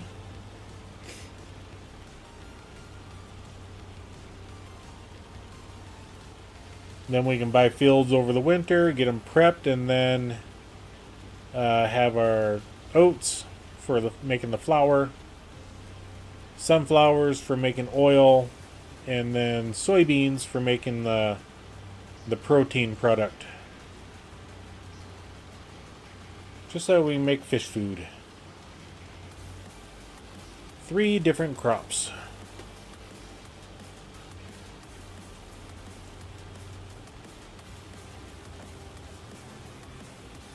And that's why I carry around the round that contraption on the front of the tractor.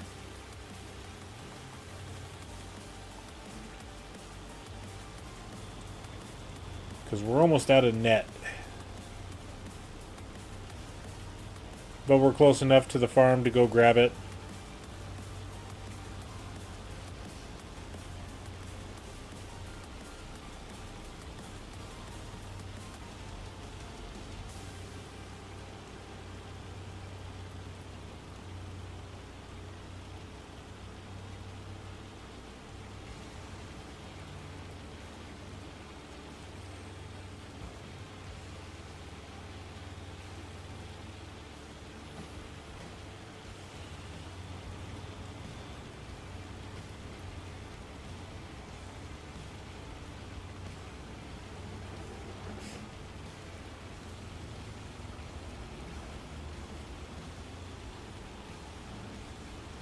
One of the things I want to take a look at is our soybeans. Yeah, we got 11,000 liters of soybeans in there. We don't have any canola oil. They're very, very little. So that just means the small production that we have on the farm just doesn't quite keep up for canola oil.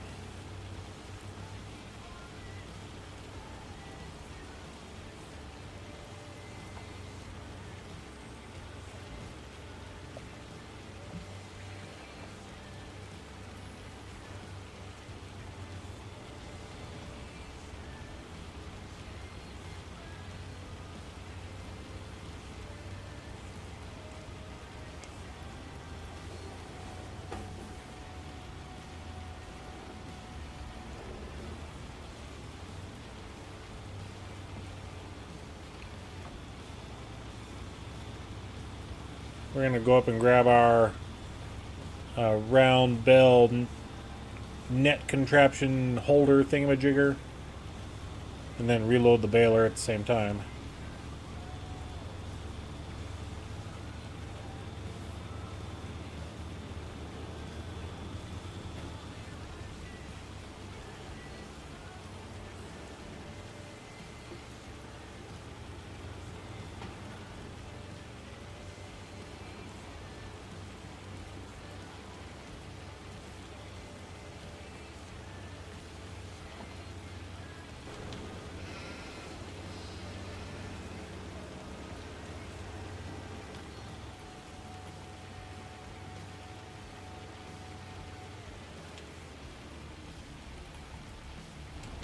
So you mean I can't reload from right there?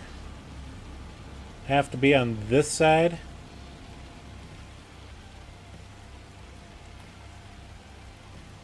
I can't reload period until that thing's empty. That is messed up.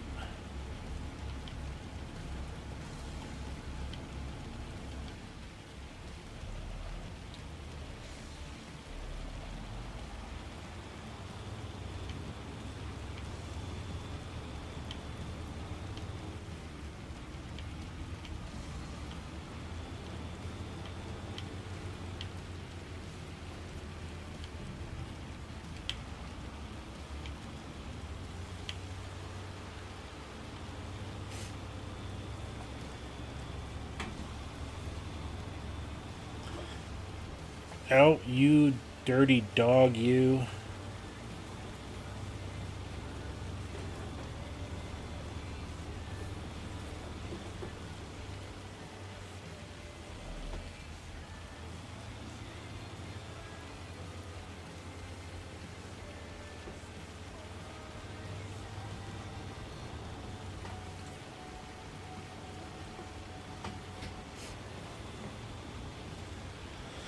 Excuse me while I have technical difficulties with the baler and trying to get it to pick up straw.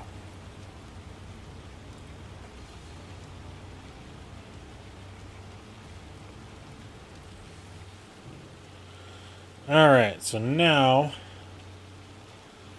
says we're empty. Let's see if we can get this there we go.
As long as there's no tornado in the forecast, that's all I care about.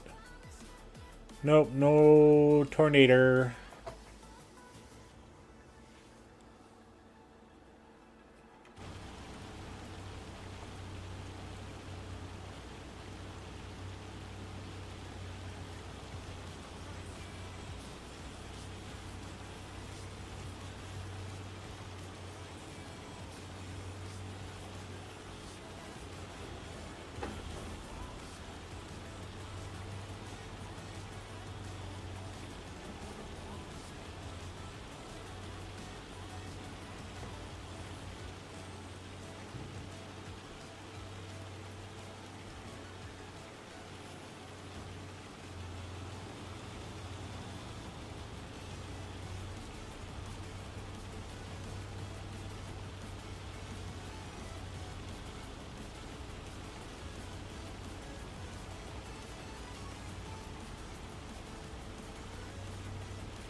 Oh, there is another strip there.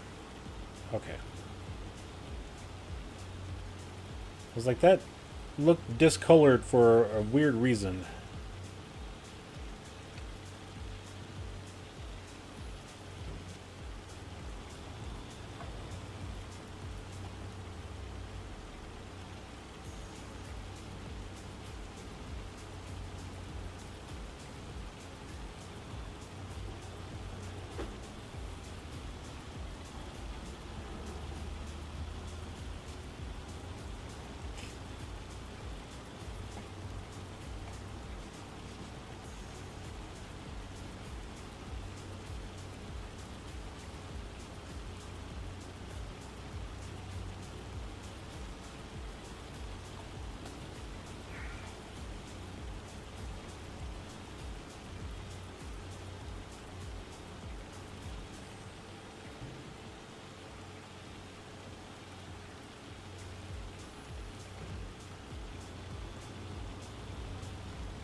Last little strip, and then we'll just jump right across the road there and start in the canola field.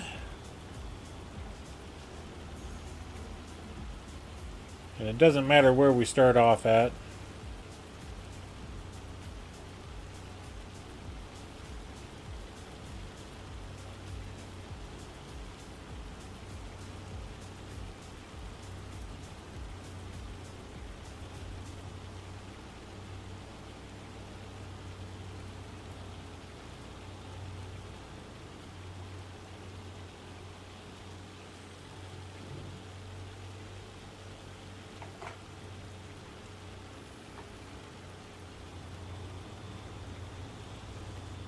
Big bump.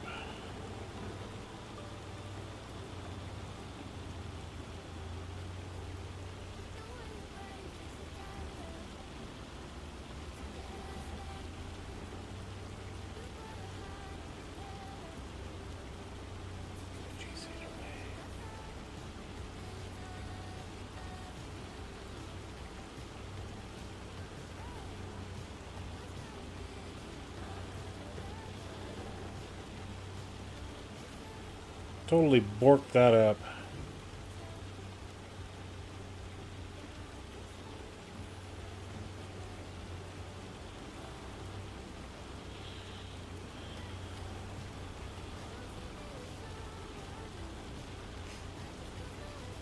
We're up to 225 bells made. Let's back up and get that part. That's just messed up.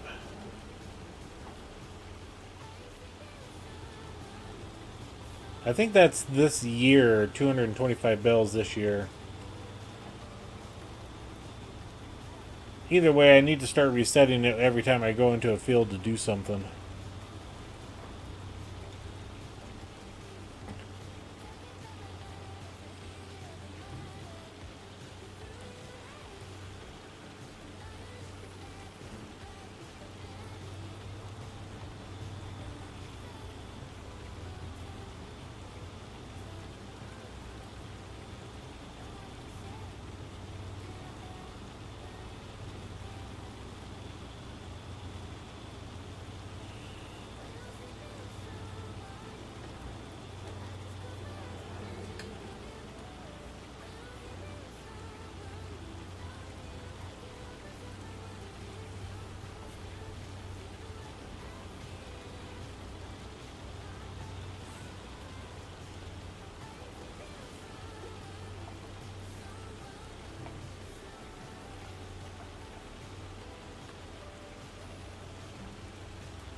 Let's take a look at the map real quick. I want to see what we have for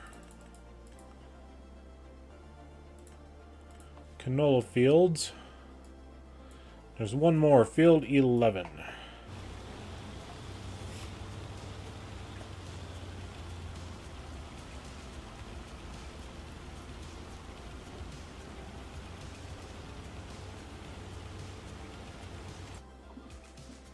And then let's select oats as well. Field 4, field 8.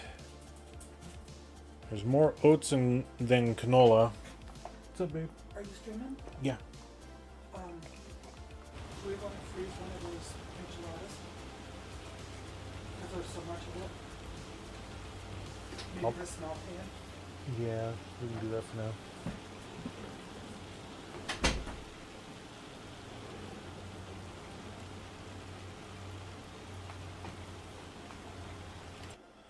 So, do we buy 38? $140,000 for that one. We could buy 11, 200,000, but we need to save up for a harvester, I think.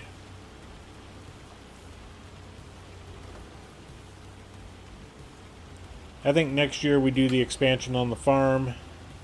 That way we can get everything prepped that we need to for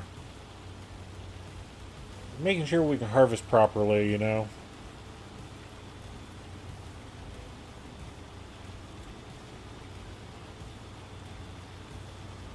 It'd be nice to expand the canola right now, or all of our field situation anyway.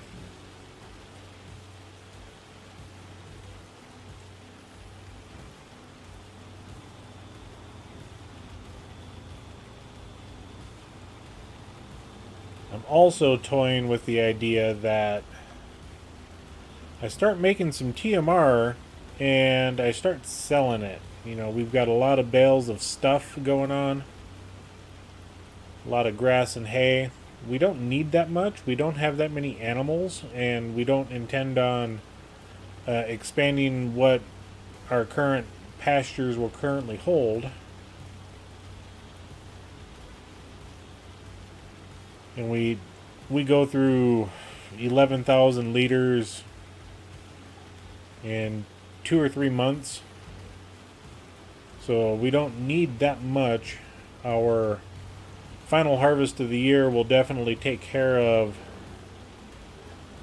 whatever grass and or hay we need.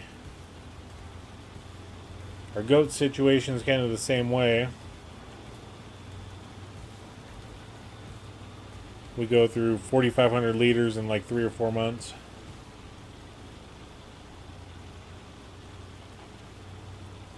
So that's technically one bale every couple of months. So 6 bales over the course of a year for the goats. That's not too bad.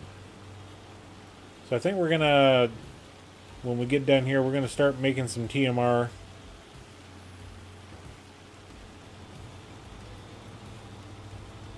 Because we kind of need to open up our bale storage. We also, I think we'll just take all these straw bales and go sell them. Because we got a plethora of straw. And we'll get even more when we get the soybean field harvested.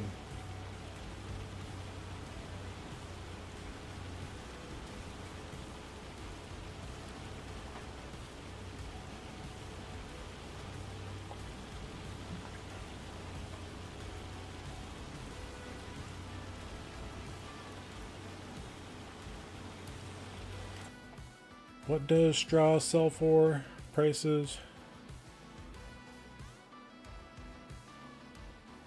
Straw currently, I mean, we're at 34. So we can probably make $10,000 or $20,000 on what we have for straw bales sitting out right now.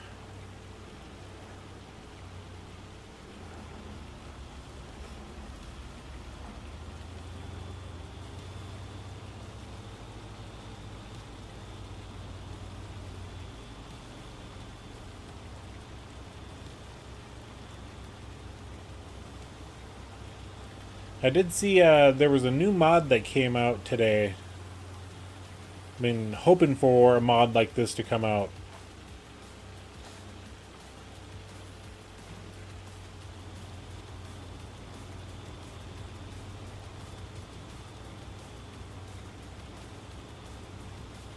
The next episode will definitely have that mod added into the repertoire. It is a semi flatbed trailer mod. There's multiple different trailer configurations in that, and one of the configurations is a short trailer, which I think would just work splendidly around this map and a few others that I can think of, especially on the back of our Mercedes-Benz, wherever that truck is. Short truck with a short trailer on it. I think that would just kind of be a sweet little rig to have. So we'll definitely have to put that mod into the list.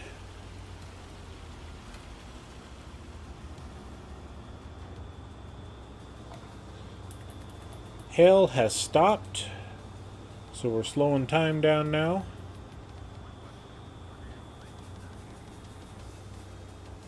What kind of damage did we get in our fields? Yeah, I mean, that's already harvested. Not too much there in our soybeans, so that could have been from earlier in the year, who knows. We only got, look like, what, 3 spots there. Oats is harvested, our canola is harvested, grass is definitely harvested.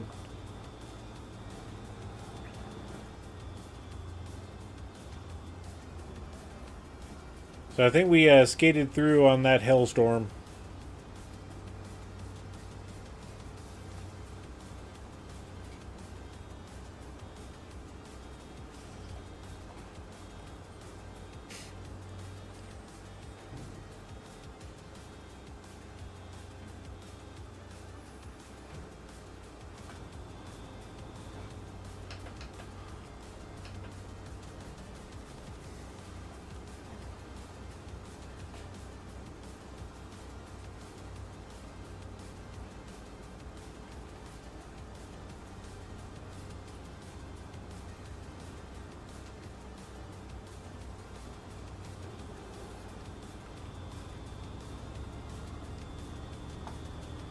Okay, we're going to follow this road around. We're going to go to the fuel station. That's up there by 27. And just out of curiosity, let's close that down. I think I looked around this. Yeah, there was a scarecrow. Yep, we did look around this one. Figured I'd take a quick look for another message in a bottle. You know, pass a interesting structure, see if there's anything there. We've got 9 of the 12 collected so far. Now I know I looked around that one.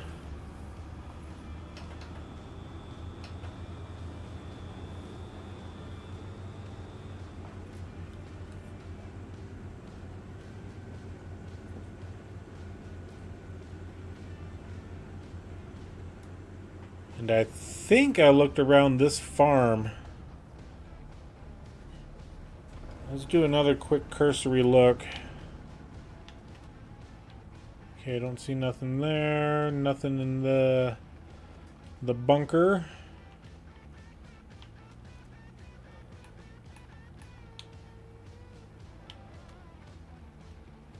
We kind of zoom out a little bit, and that way it helps us scan for a bigger area.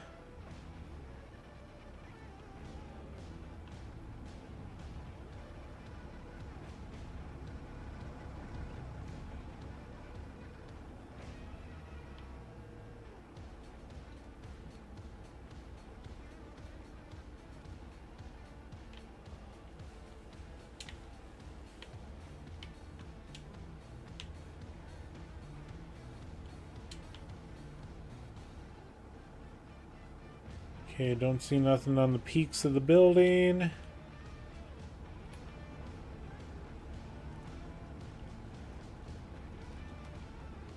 Anything hiding over here? Doesn't look like it so far.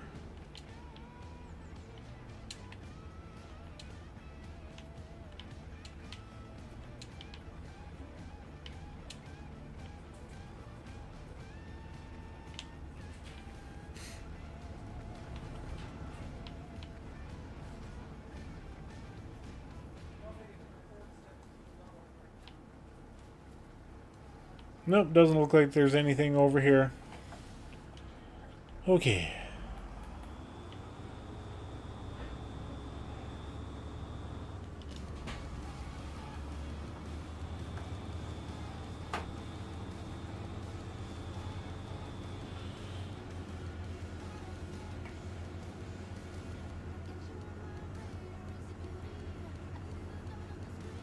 And there's the fuel station, and I know I looked around that building there.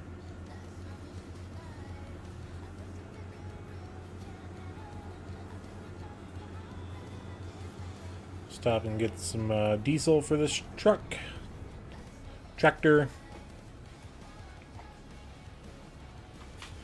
Okay, while that's loading up, let's go over to the river again.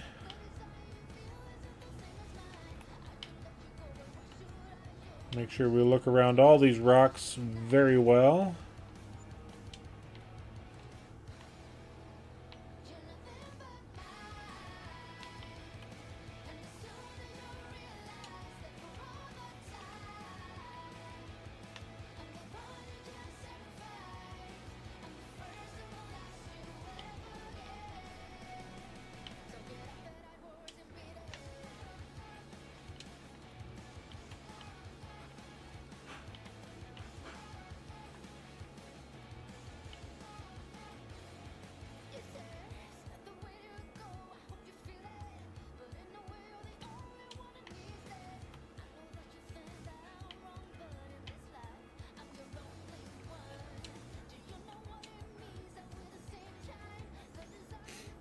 Yeah, we're just kind of looking over all the water sources once again. Seeing if we can find another bottle.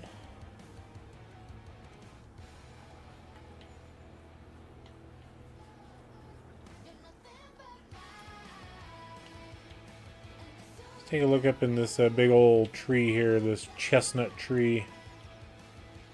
Okay, I don't see nothing there. You know, nothing around the base of the tree.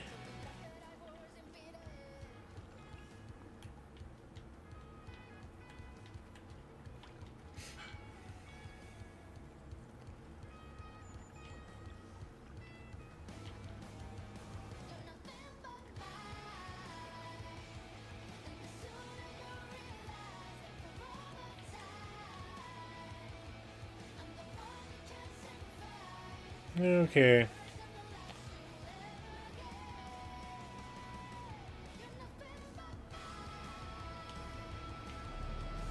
I really think we scoured the river good. Oops, come on.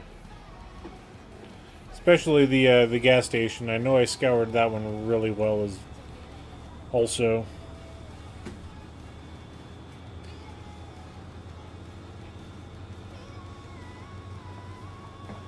Considering I think the second one that we found was around one of these railroad bridge pillars.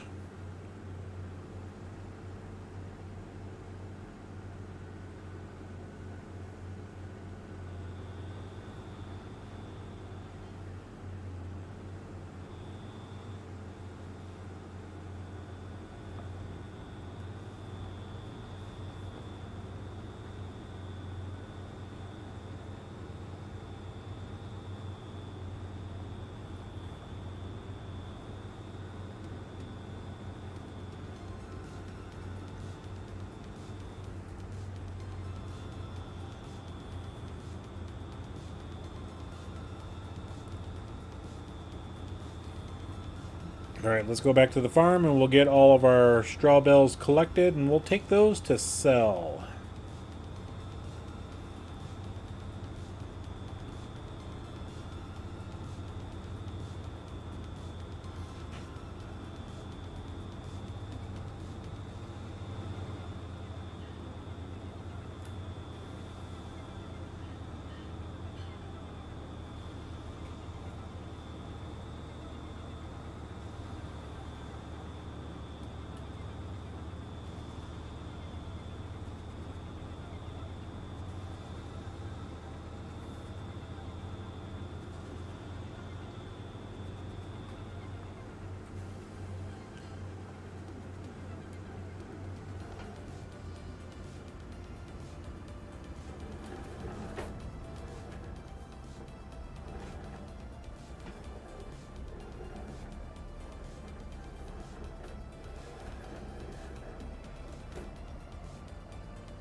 Alright, get rid of the front here. Hook up to our bell trailer.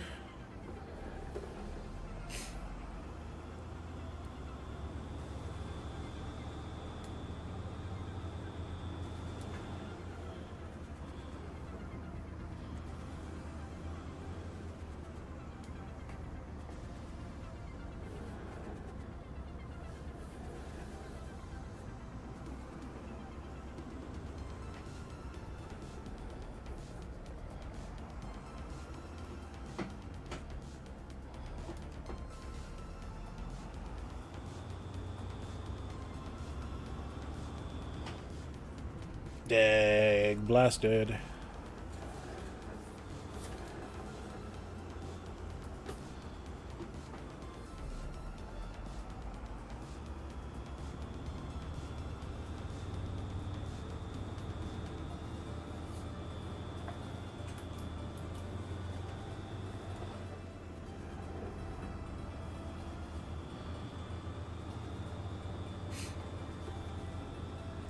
Well, there's Romeo. Drifting along like a tumbling tumbleweed.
We got room. Yes, we do. We put a fourth level on here. Okay.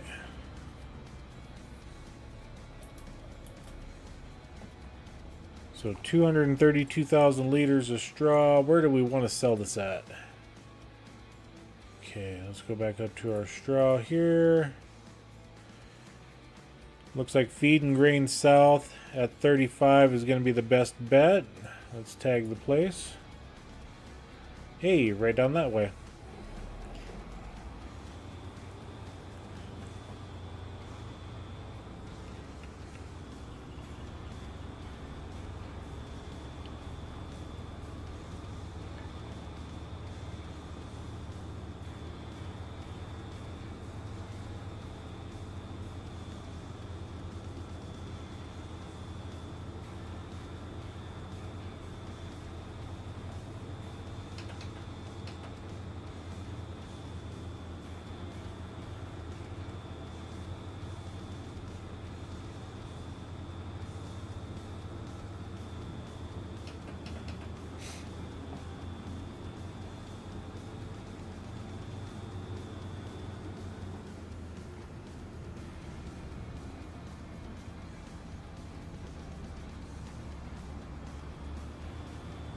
Yep, that's where I was thinking it was. Where we get the lime filling station at.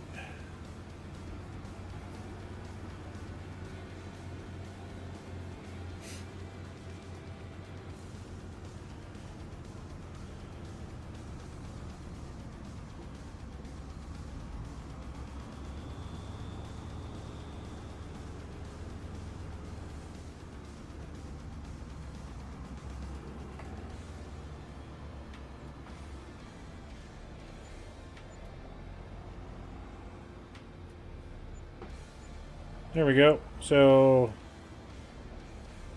yeah, $9,300 thereabouts.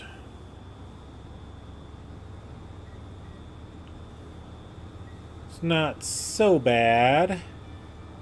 Like I said, we were getting full on straw there. We had more straw than we got on of hay and silage combined. Plus, we'll have straw in October when the or is it September?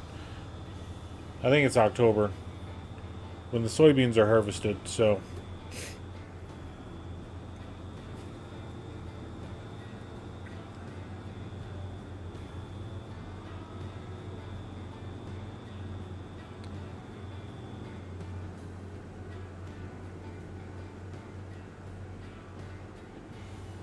And we'll take a left-hand turn right here.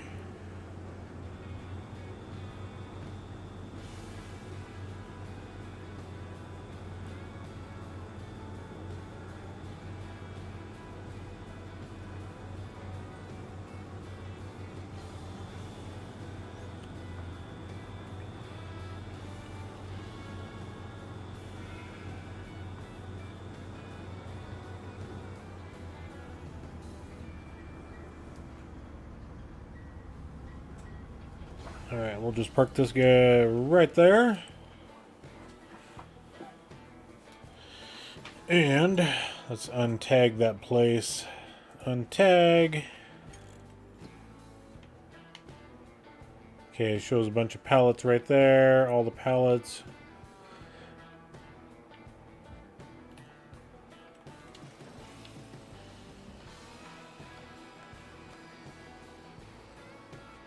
So I think I need to bring up some wood beams and long planks up here for this to work.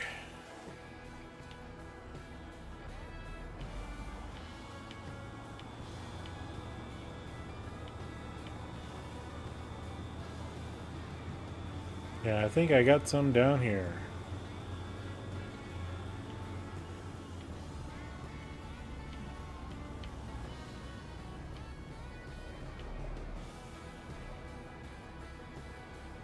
So we'll just go get those two loaded up.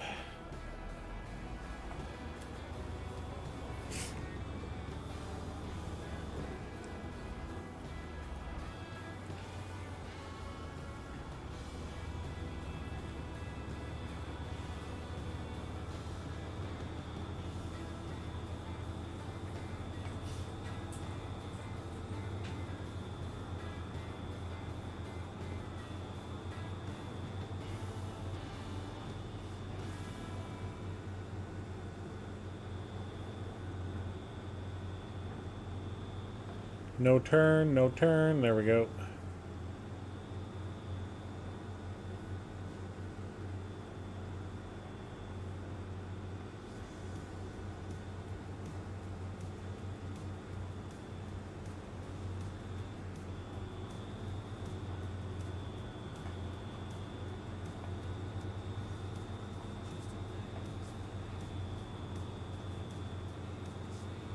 Yeah, I should be using the flatbed trailer for the Mercedes-Benz, but it's way up north and I didn't want to grab it.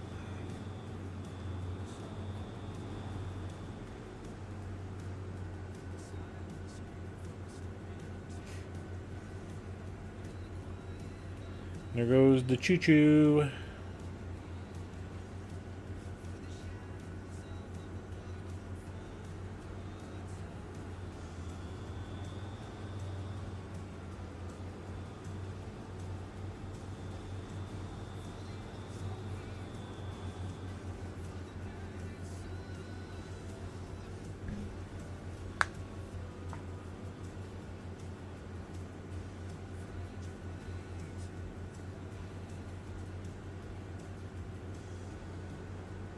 And I know I looked around that building to the right, and I've been down this river area to the right.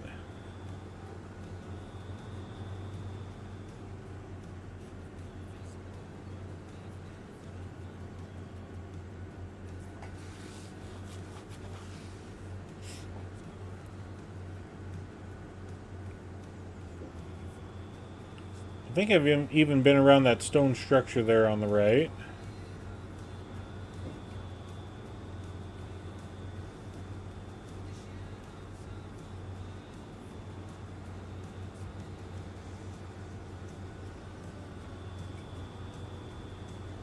Ooh, I need to look around that playground.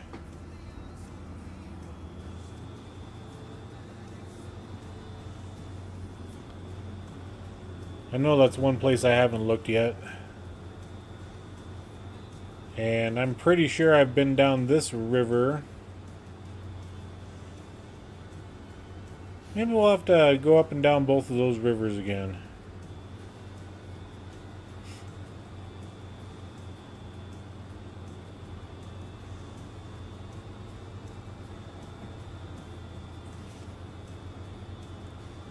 But I definitely want to go to that playground that's down here at the bottom of the hill.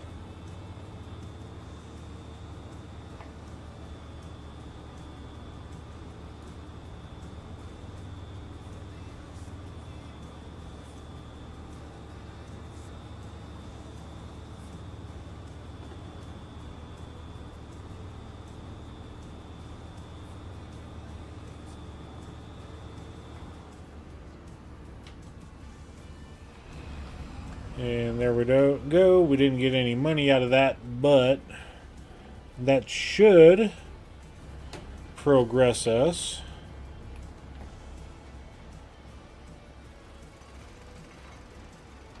Yeah, now it looks like it's actually starting to go. So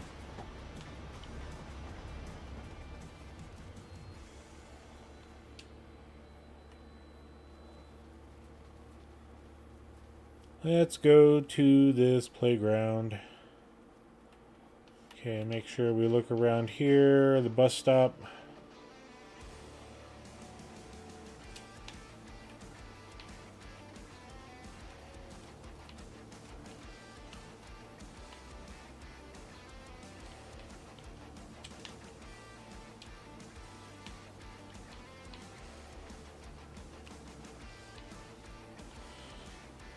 Okay, not seeing anything.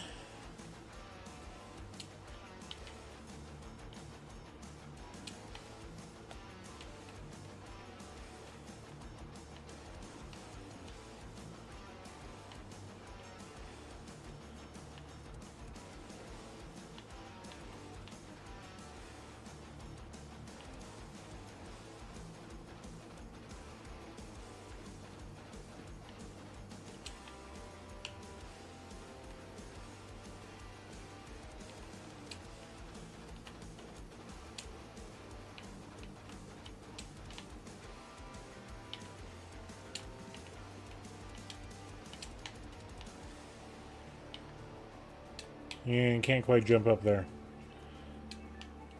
It's alright.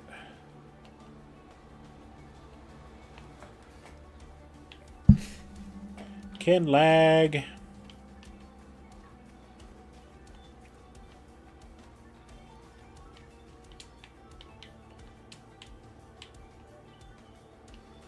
Somebody needs to get rid of their mattress. Holy buckets.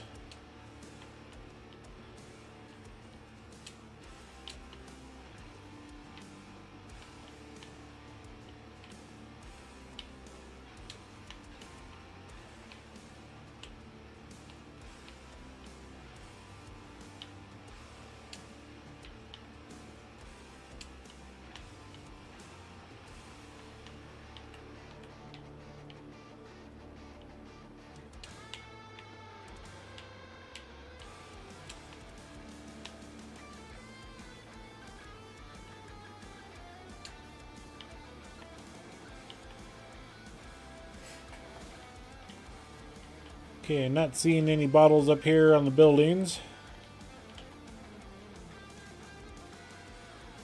And really nothing in the backyards either.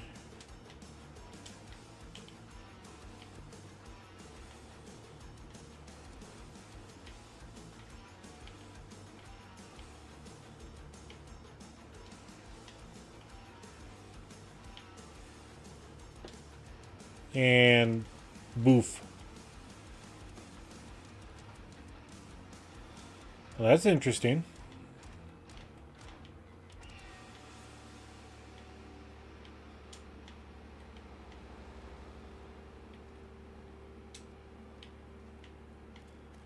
Anything in here with all the bushy stuff?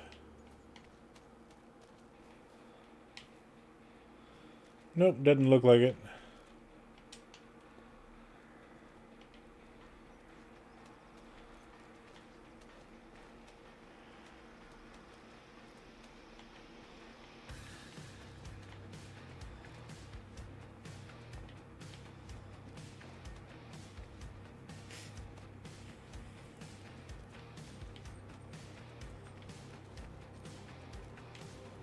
Well, shucks.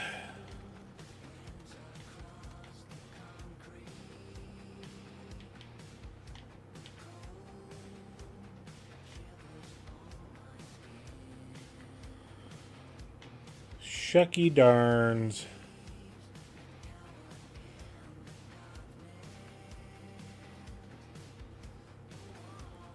And I know I've been around this entire biogas plant. Anyway, let's go ahead and head for home.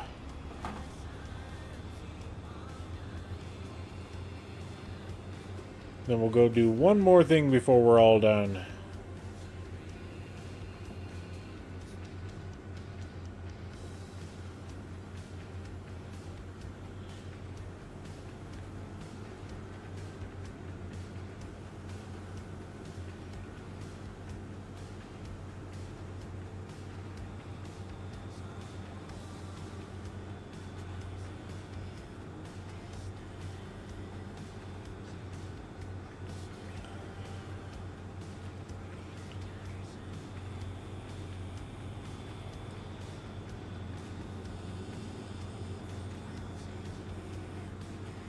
We'll go and head up to the shoreline and we'll cast our fishing pole into the water for a few minutes.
Just want to thank you all for joining us today. Glad to have you all here tonight.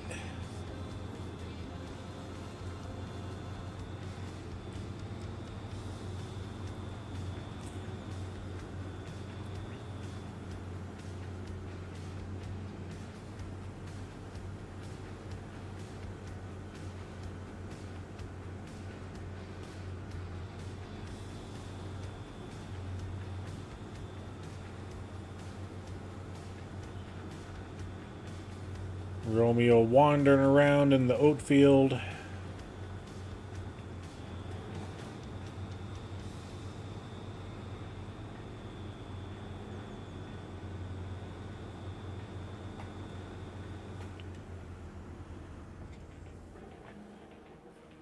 Crash.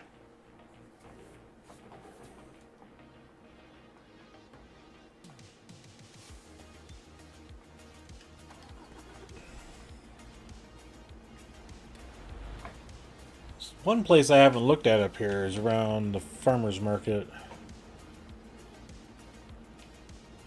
At least I don't remember looking around here. Tartan Tails.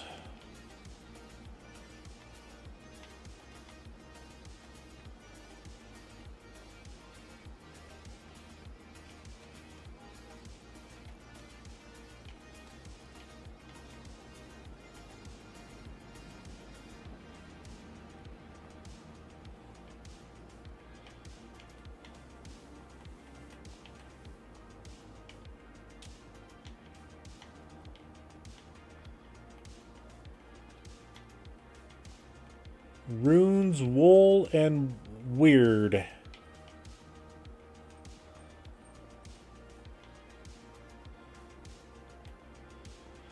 McFay Jewels. And then up here was, looks like a shopping cart.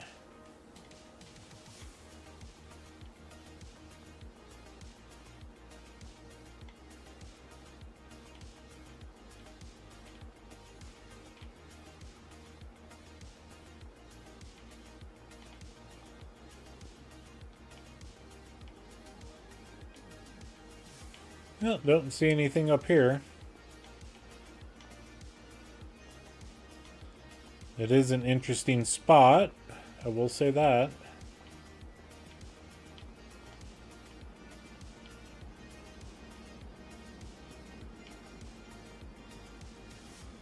It must be like a coal chute or something.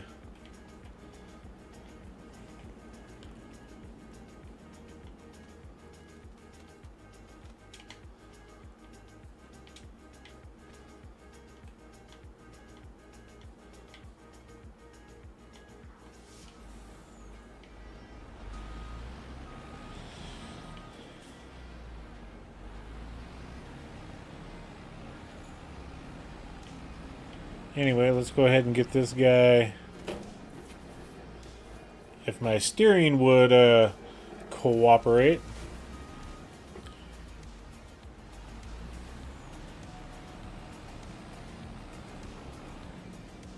That's a location we may have to look into.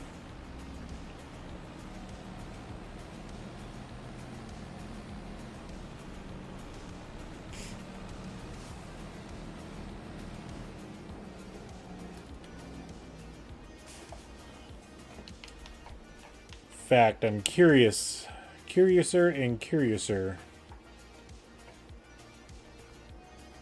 because that was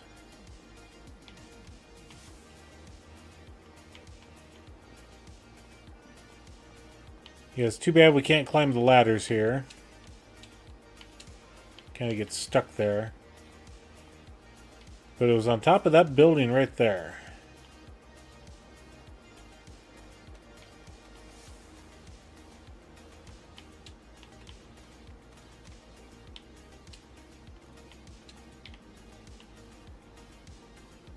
So I'm just wondering, you know what, we're just going to do this. We're going to go into a little bit of flight mode here.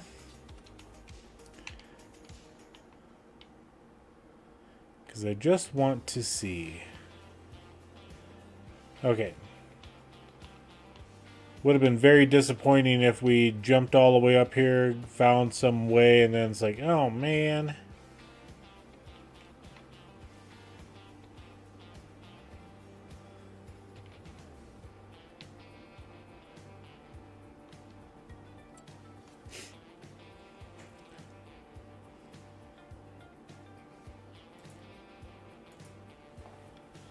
But we're going to visit Alice Dare for just a moment. But what I really want to do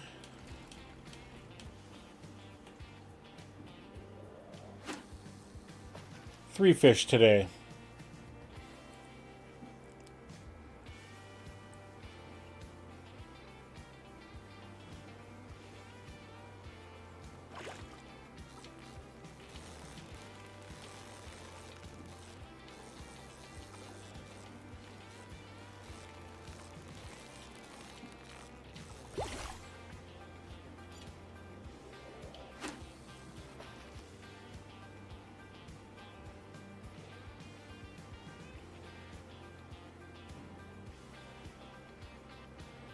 Two more fish. Come on, here, fishy, fishy, fishy.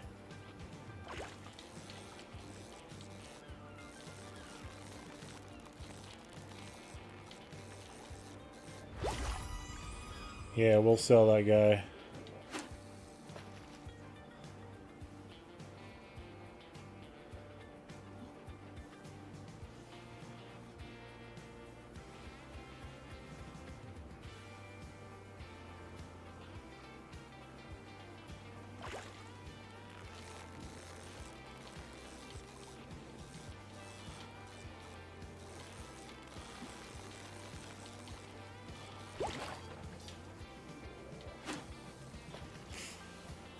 One more, come on. One more fish.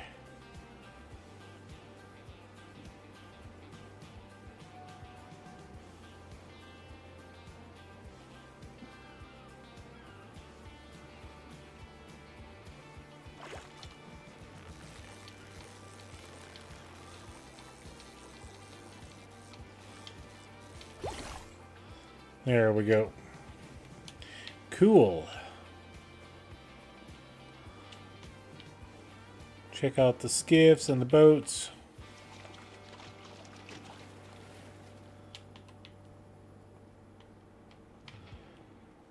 And I'm pretty darn sure we looked around this entire area up here as well.